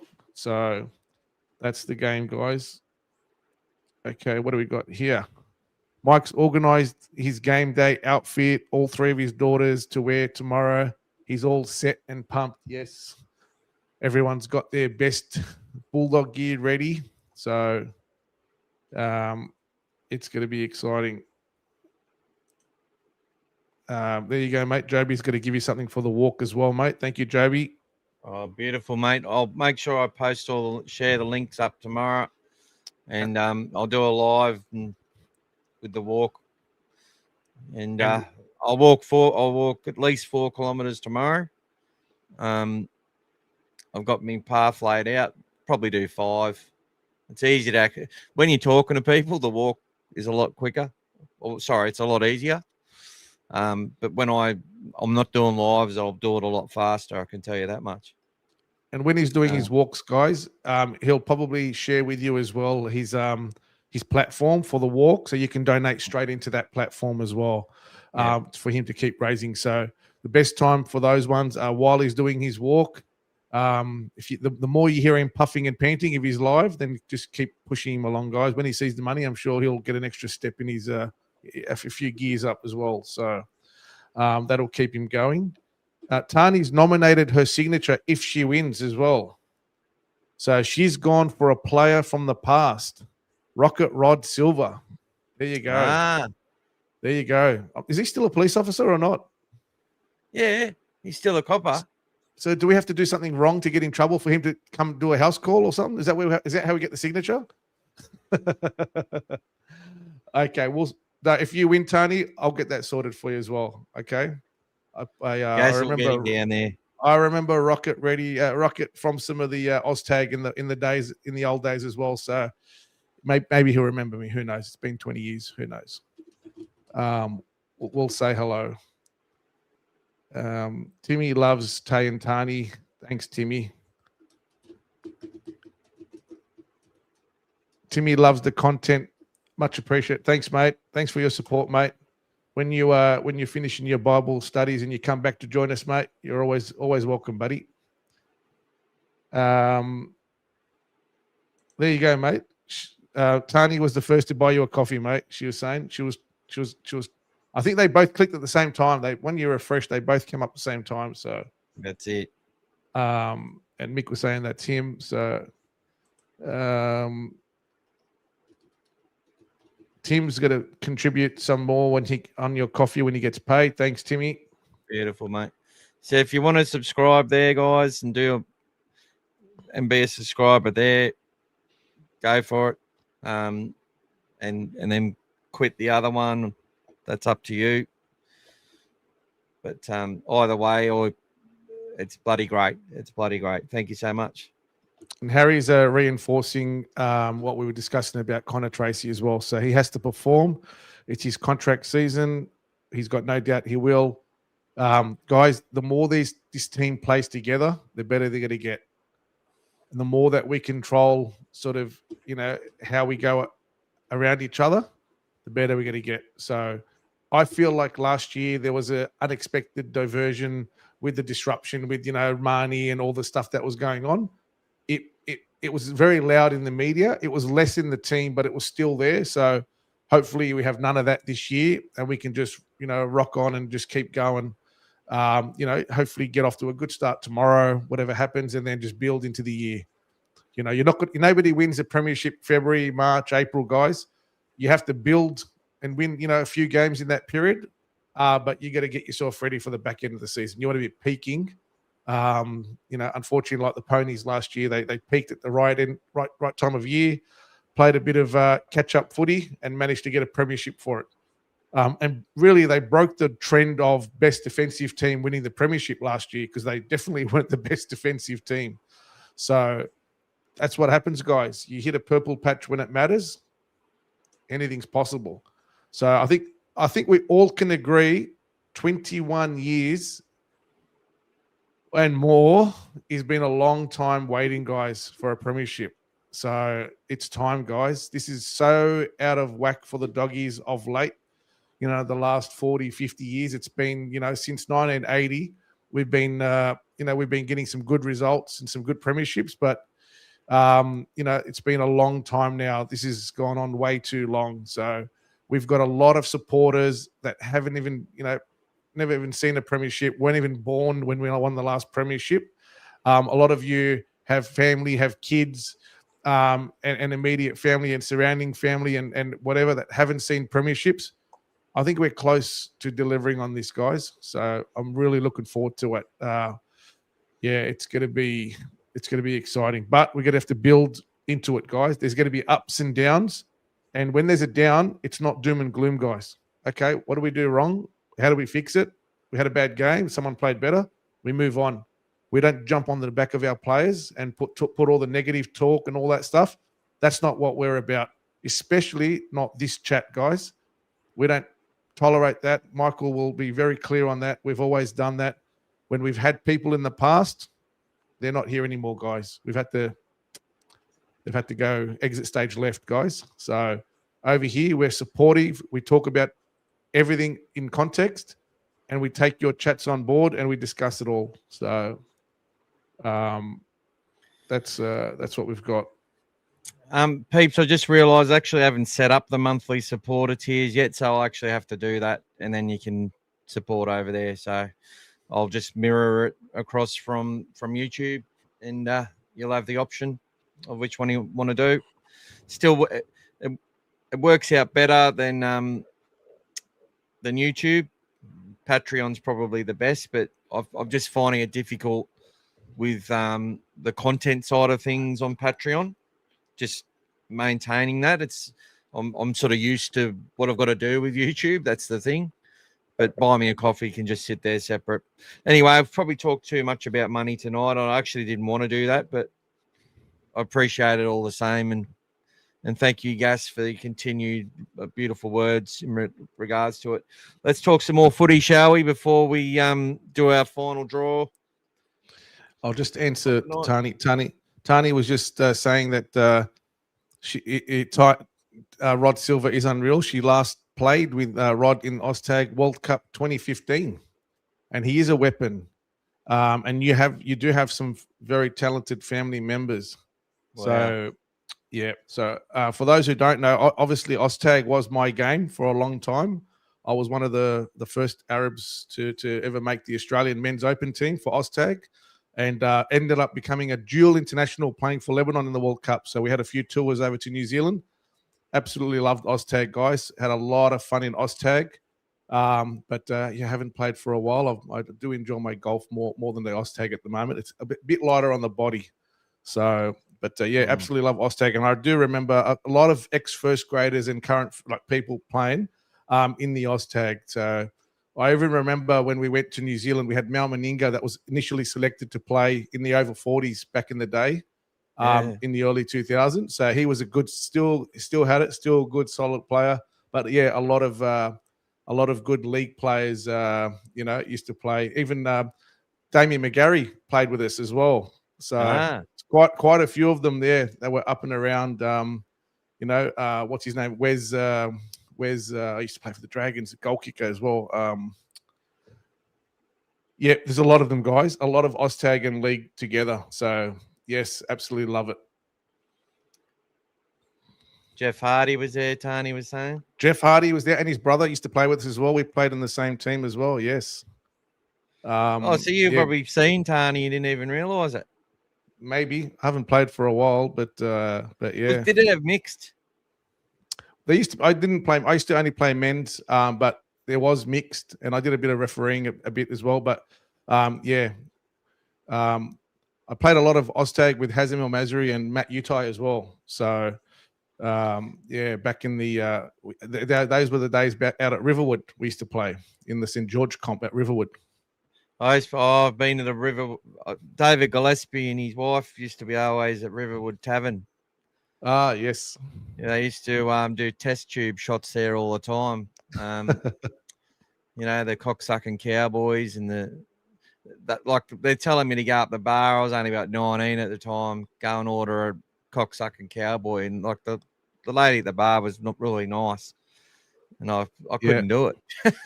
And there was some other ones that they had as well, which had some pretty good names that I'm not going to repeat. But Tani played women's and a couple of mixed years, but mostly women's. Yes. There you go.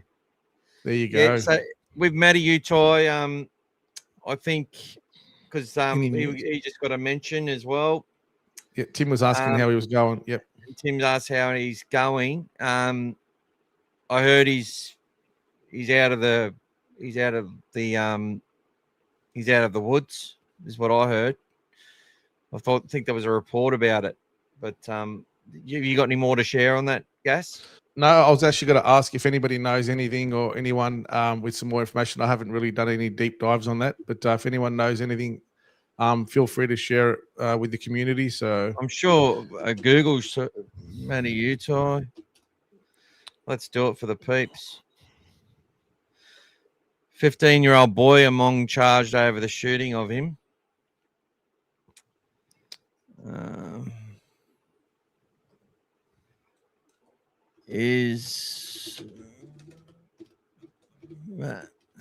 sure I saw. How long have you been playing Oztag, Tani?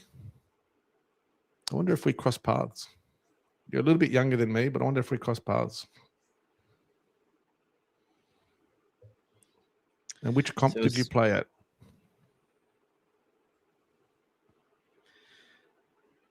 So he's still in a critical condition on the 20th of February.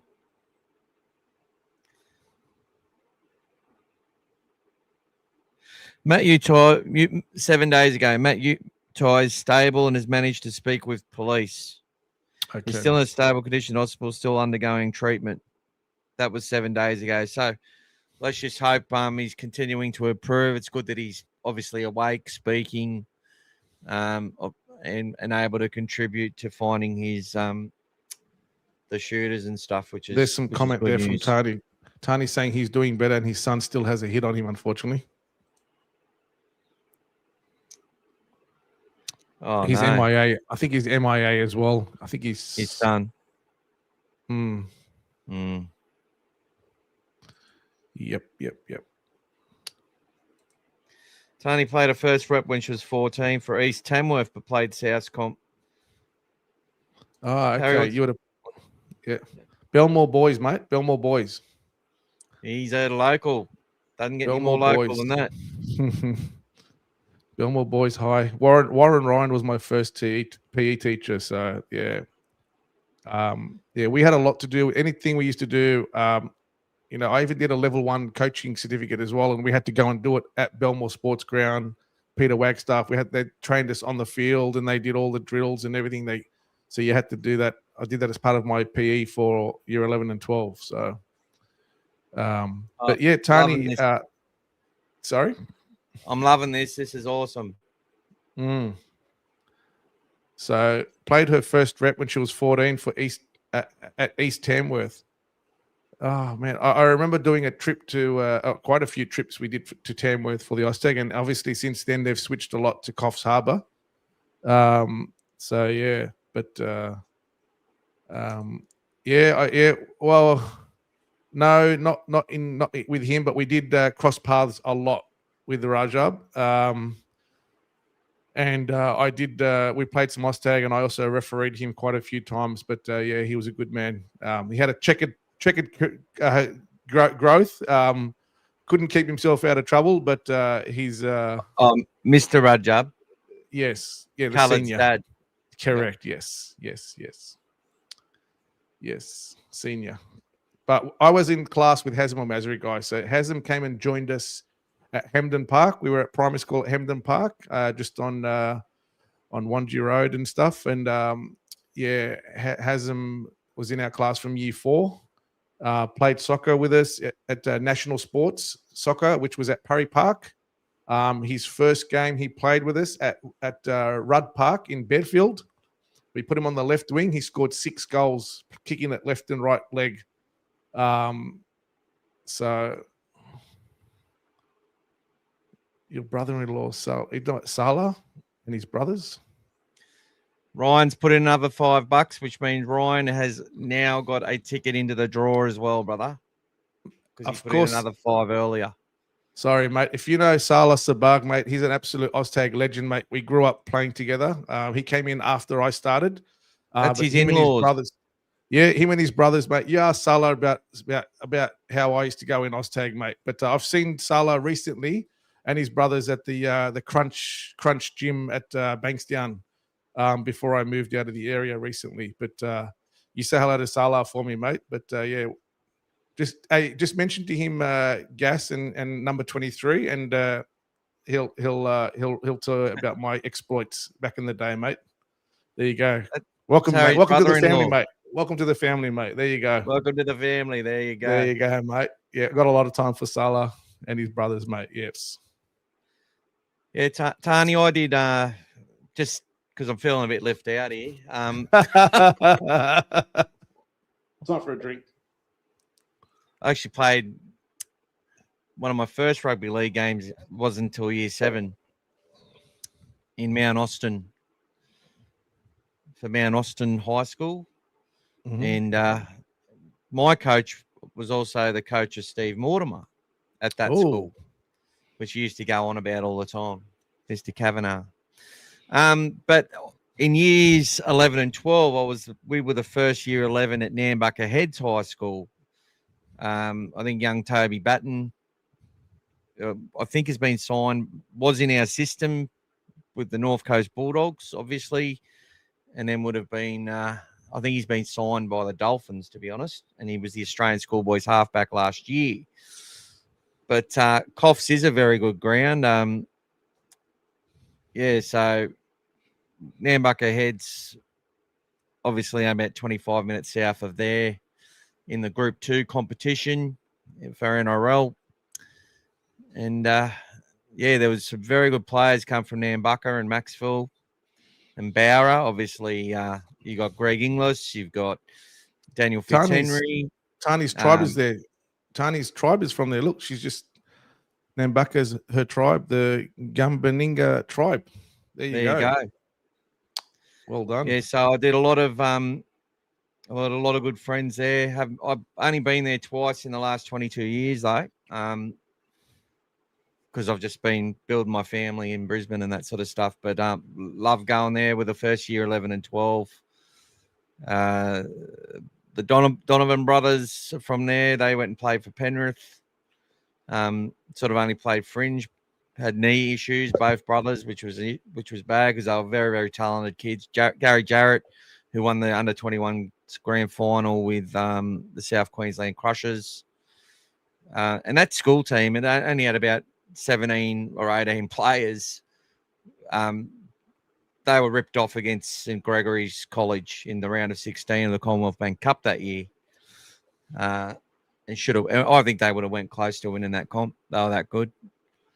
But yeah, a lot of kids don't make it that's what I mean. You get these players from all these young areas who got so much talent, and they don't make it. It's you'd swear they'd be NRL level when they get there. That's what we don't understand. It's like when you go and watch how these kids just tear apart teams, and to actually make it to the highest level is a big thing. And Gas, the fact that you represented your country, 2 countries, in Oztag is more than most people ever achieve in that sort of thing. So that's why when I said before, I love this. I love hearing about this stuff. But I just thought I'd just chip in with a little bit of the fact that I'm very familiar. Tani's added to your comments. Tani said that Greg is her first cousin. I actually went and watched Greg play in under, I think, 9s. Wow. So he used to play barefoot back then. I'm pretty sure it was, Greg Inglis was his name. And just couldn't get he was just bigger than everyone. He's just faster. You just couldn't get a touch on him. There's only one kid in the Nambucca young side that could actually tackle him, which was my mate's little brother. But even then, that was hard. Yeah, And he's just a big star. She's got more for you, mate. Oh, you related to the Donophans and the Jarrett, so there you go. Bloody brilliant. They were in my year of school, so we went to year 11 and 12. And, yeah, it was great. Obviously, Mick's been everywhere, guys. Mick's been absolutely everywhere. Wagga Wagga, all down the other side. Back now, he's in Brisbane. Gary's a Bulldog. Everywhere. Gary's a mad Bulldog supporter too.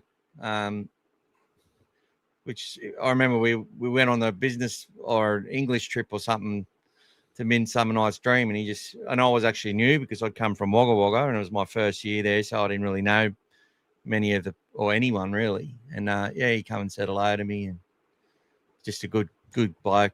But my best mate Blinky was really good mates with Gary, so never any issues at our school. Was just great. It's just a really good year to be a part of, actually. The first year of Nambucca Heads High School, year 11 and 12. Great memories and great place to raise your kids is what I'll say. Gets busy in summertime and that when all the tourists come, but yeah, I love it. And I was there just recently. I went back there for Christmas. I was out at Scott's Head and stuff, so. And another guy from out there was actually, what's that tipping point with Todd Woodbridge?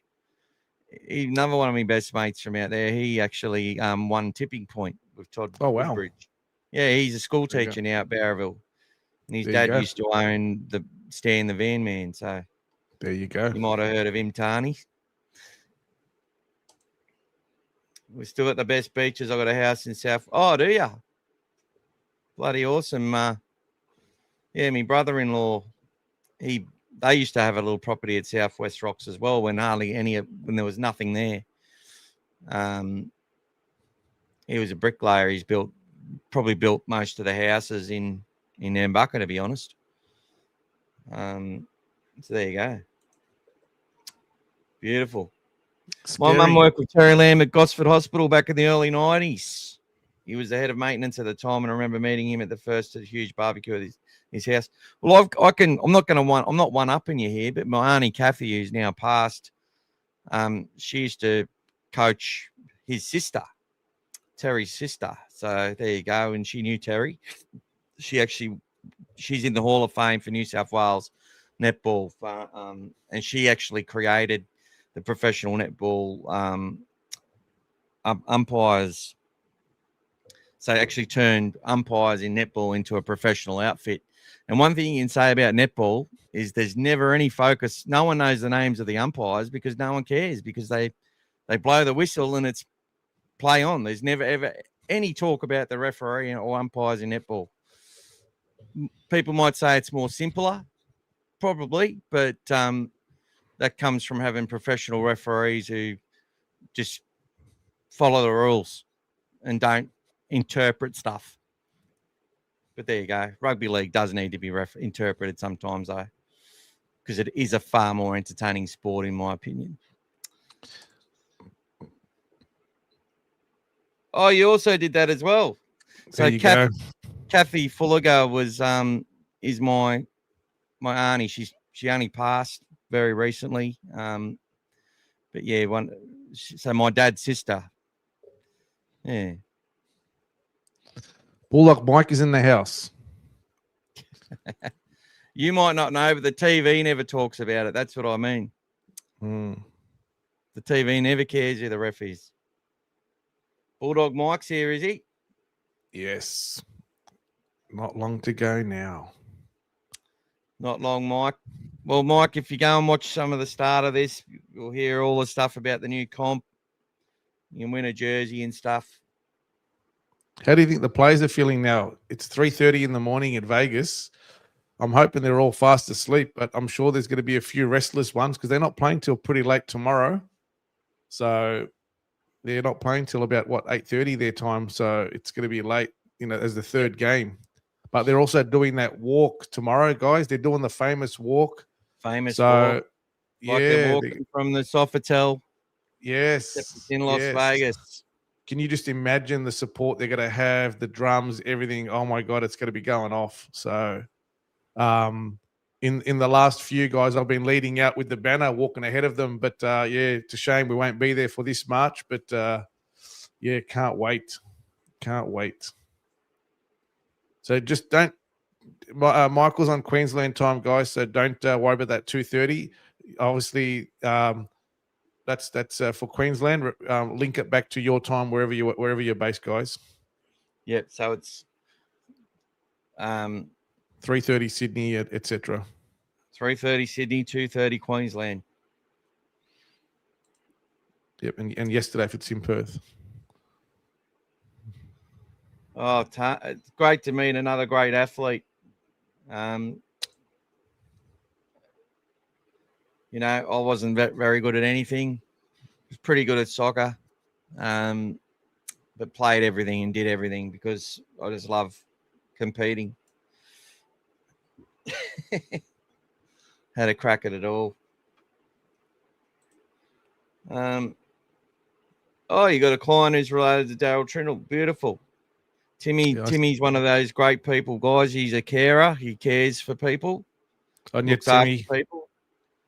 It's a big shout out to Timmy. But guys, let's go through the team stats, eh? Let's Might go. as well. In the NRL, it's 31-17 from 48 matches since 98, people. That's against the St. George Illawarra Dragons. Dogs last meeting, 20-18. Galvin, beautiful pass. He saw, was it Tyrell Sloan who was coming in or was it Holmes? Sloan came running in. Sloan came in and that's all he needed, and he pulled the trigger to Jethro on that wing. He hugged that sideline beautifully. One of the best moments of the season. And, it was like as Robin Williams says in his joke about golf, when they created it, they put a flag on the green to give you hope. And that scoreboard gave them a lot of hope. God. But still, what annoyed me was the Touchline podcast dude after the game. And they're good blokes. But him coming out and doing it with the sad music, speaking for like 20 minutes, how shit we are because we got Galvin. Unbelievable. It's all right, mate. It's all because we didn't win well enough. That's just a sign of not understanding professional sport. And he'll learn. He will learn. He will grow up from that. He will. He will, because he's a smart kid and they're smart guys. They're actually really funny as well. And I subscribe to them. I listen to them. I watch them because they give you a bit of shit, but sometimes there's some stuff I really laugh at and enjoy watching. And they love Canterbury. Someone said when they're walking past St. George fans in Vegas, and they're like, "Go the Dragons," and the Dragons fans are looking at him funny, and he's like, I've read this somewhere or heard it. I can't remember. It might have been on this show or on our podcast. And he goes, well, if you're going to travel all the way to Vegas to support your team, I'm going to wish you good luck because you're a bloody legend, But I'm not. There's a lot of people who would have went if they could have. But then there's people who sacrificed everything to be there as well. And I know that. But this is the only key stats we've got. Oh, my God. 358 to 700 from 731 is total games that we've won since then. And they're only 322 from 696 games. Obviously, the Dogs have played a lot more semi-final series. Isn't it? Or is that because how could they have that many less games? So you're talking about St. George Illawarra games. St. George, yeah. Well, they only became St. George Illawarra in 99, didn't they? Yeah, so we've played them since 48 times, 31. So home wins 13, away, 8 for them. Away wins, we've won 17-9. Neutral wins 1. So we've won the only neutral game, I guess. So that's a good sign for this game. And the only round 1 game we've won as well. I think we've won that twice. We've had seven wins in a row has been our best streak, and they've actually had 6 in a row against us. So we're on track at the moment. We've got 5 in a row. In that time that we've played them, we've scored 1,049 points to their 881. All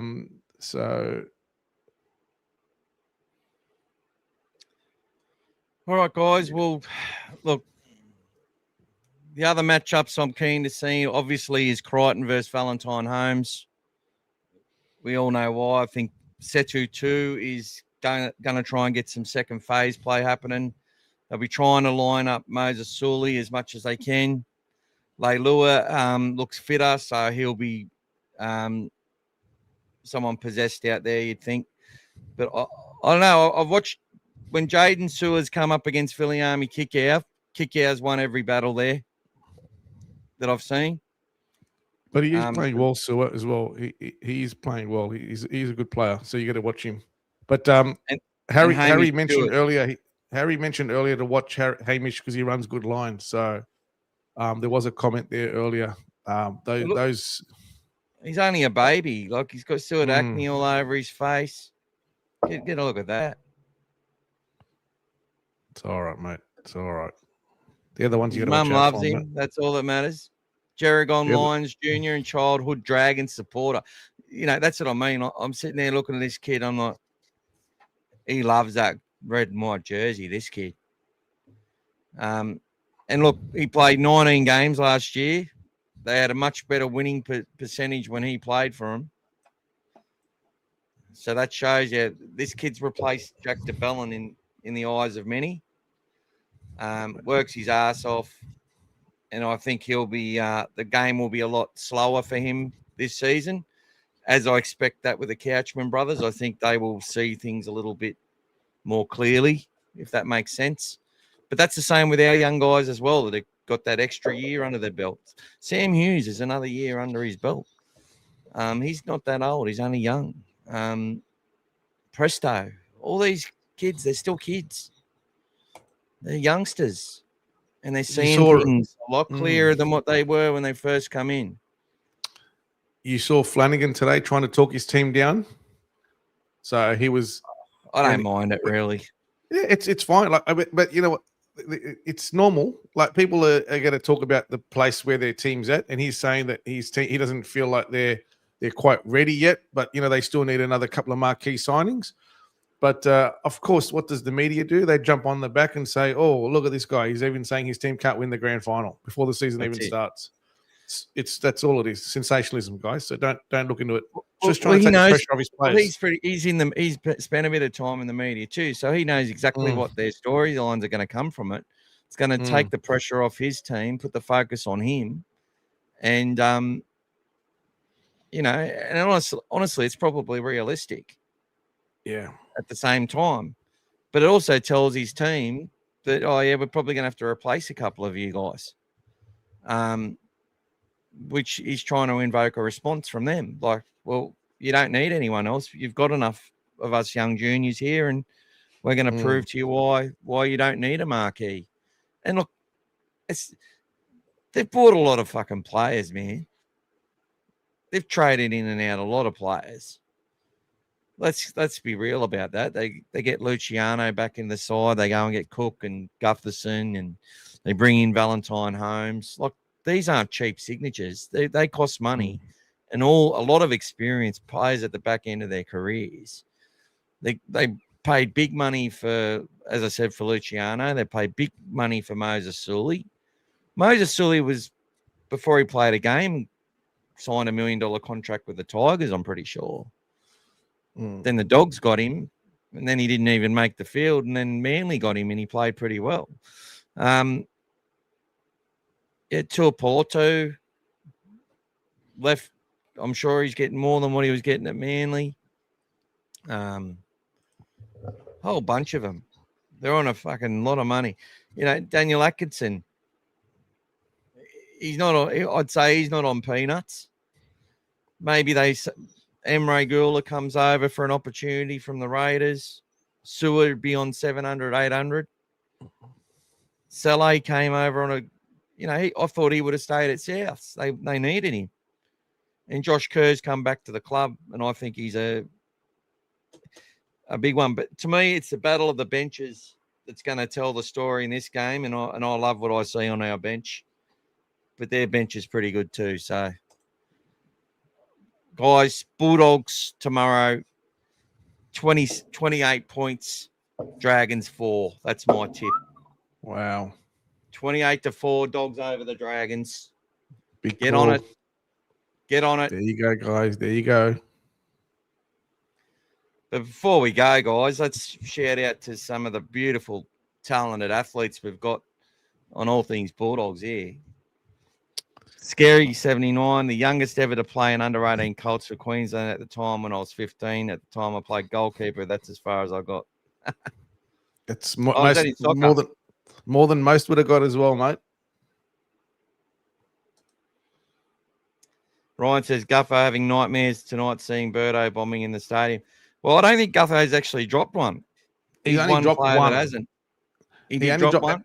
And there was actually one that he didn't catch as well in 2024, which we scored a try off, which actually ended up getting called back for someone being in front of the kicker on the halfway line. That's right. Right on the half. It was right on the half time. It was right on half time. Yeah.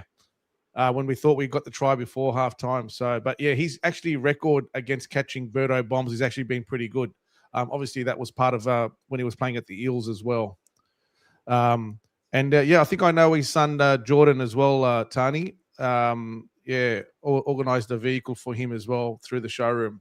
I think he used to work at Qantas before they let him go during COVID. Jordan, poor bastard. Quite a few got let go then. Yeah, quite a few got let go. But he's a good kid, Jordan. Probably better than his dad, I reckon. Bulldog Mike, that walk will be crazy. Yeah. Gutho's going to be having nightmares. Timmy's played broom ball for New South Wales, not the same as playing rugby league or Oztag. I played rugby league in year 6 at my school in the Penrith Castlereagh district. Oh, mate, the depth in Penrith, mate. The depth. Can you explain broom ball, Timmy? Is that part after I finished school?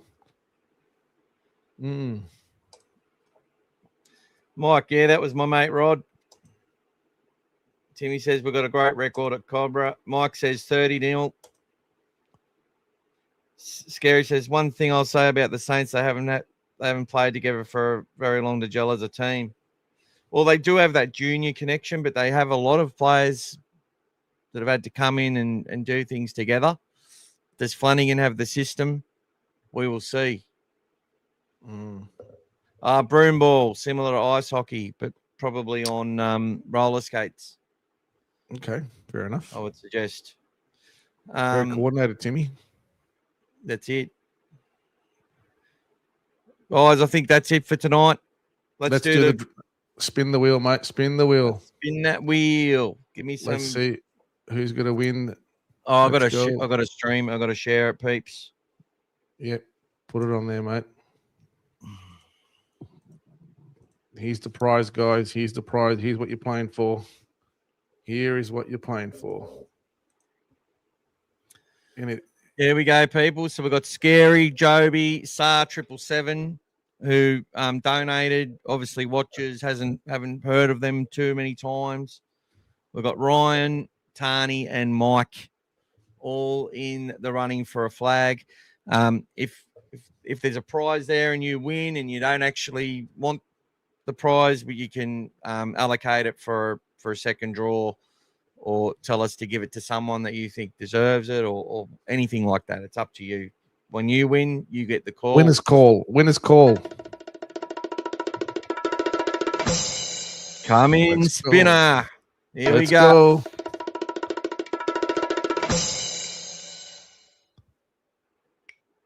Tani.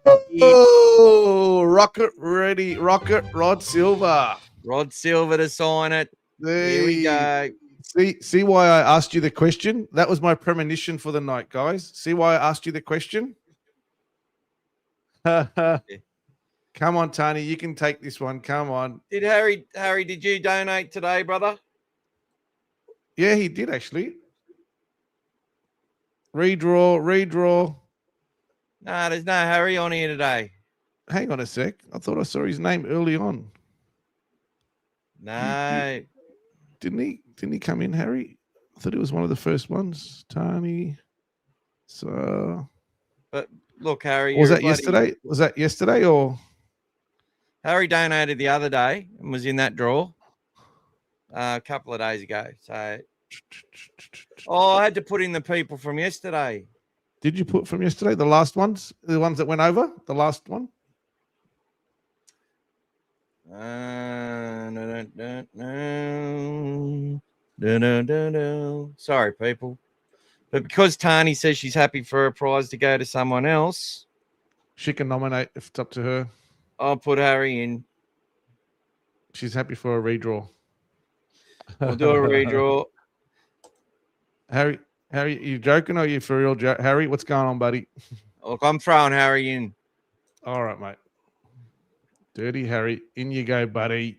Harry's look, I'd probably contribute to a Harry page, I tell you. Nah, I'm throwing you in there, Harry. You actually did you did contribute late yesterday, so yeah. It might have been the day before. And as the day before, we pushed in the ones overnight as well. Yeah. So there you go. Let's go. Redraw. Let's go. Harry's gonna win, you watch. Oh no. Here he is. Gary 79. Gary. There we go. Thank you, Tani, for that. Very generous of Tani. you. Very generous and Scary. You have won yourself a. So Scary, what you need to do, brother. If you've got Instagram or Facebook or something like that, let us know add us as a friend on All Things Bulldogs. And reach out to Don't Break Defense and reach out to me. We'll get your address and we'll send that out. Send me a message. Tell me what player you want signed on there, please. We need what player you want as well. And Gus is going to do that as soon as he can. As soon as we can do that. If you're in the area or going to be at a game, he can take it to you at a game because you'll be at all of them. Or we can send it out in the mail. Oh, you're on All Things Bulldogs? Well, send me a message, mate. Send it to Michael Jeffrey or to the Dogfather, whichever one you want. I do have multiple personality disorder. No offense to anyone who does. I understand. So yeah, reach out to me and send me a message with the player you want, and we'll get it all sorted for you guys. The late bird gets the worm. Well done, mate. It's been shared around pretty good. So, thank you all. Exciting times tomorrow, guys. Cannot wait. All right, people. It's been a great night. Don't know how we're going to sleep, guys, but let's bring it on. Come on. Yep. Thank you, and Tani. It's great to hear more about the stories of you, of all you people here, with us. I hate saying you people. No worries. Our signature. Done. There you go. No worries. Have a great night, Tani. Have a great night, Scary, Ryan, Mike, Mike 75, Harry, Timmy, Amir, Joby. Who else we got? A couple other people joined in. Anyway, I'm going to play the outro and I'll click through and we'll talk again. If you're not in the competition for Footy Head, go put it in, people. Yep, www.dogfathermedia.com.au. 90 minutes before the game, the entry's shut. And then after the game's played, I will do the draw and announce the winner live on All Things Bulldogs after the game. That's what we'll do. Great to see you all, people. Smash those Dragons. Let's go. We're pumped. Let's go. Go the Dogs. Come on. Let's go. See you tomorrow, people. Yo, what up, guys? Want to give a massive shout out to All Things Bulldogs. If you guys haven't watched their podcast, check them out. Let's go. Hey guys, Tuesday nights, All Things Bulldogs Podcast. Make sure you get onto it. Go the Doggies. Shout out All Things Bulldogs. Every Tuesday night, mate. Every Tuesday night. All Things Bulldogs, mate. All Things Bulldogs YouTube, Tuesday night. Tuesday live. night. That's it. Every week, mate. Every Things Bulldogs. Big shout out. Up the Doggies. Every Tuesday night we do a podcast, mate. Our biggest supporters, mate. Things Bulldogs. Yeah. Josh.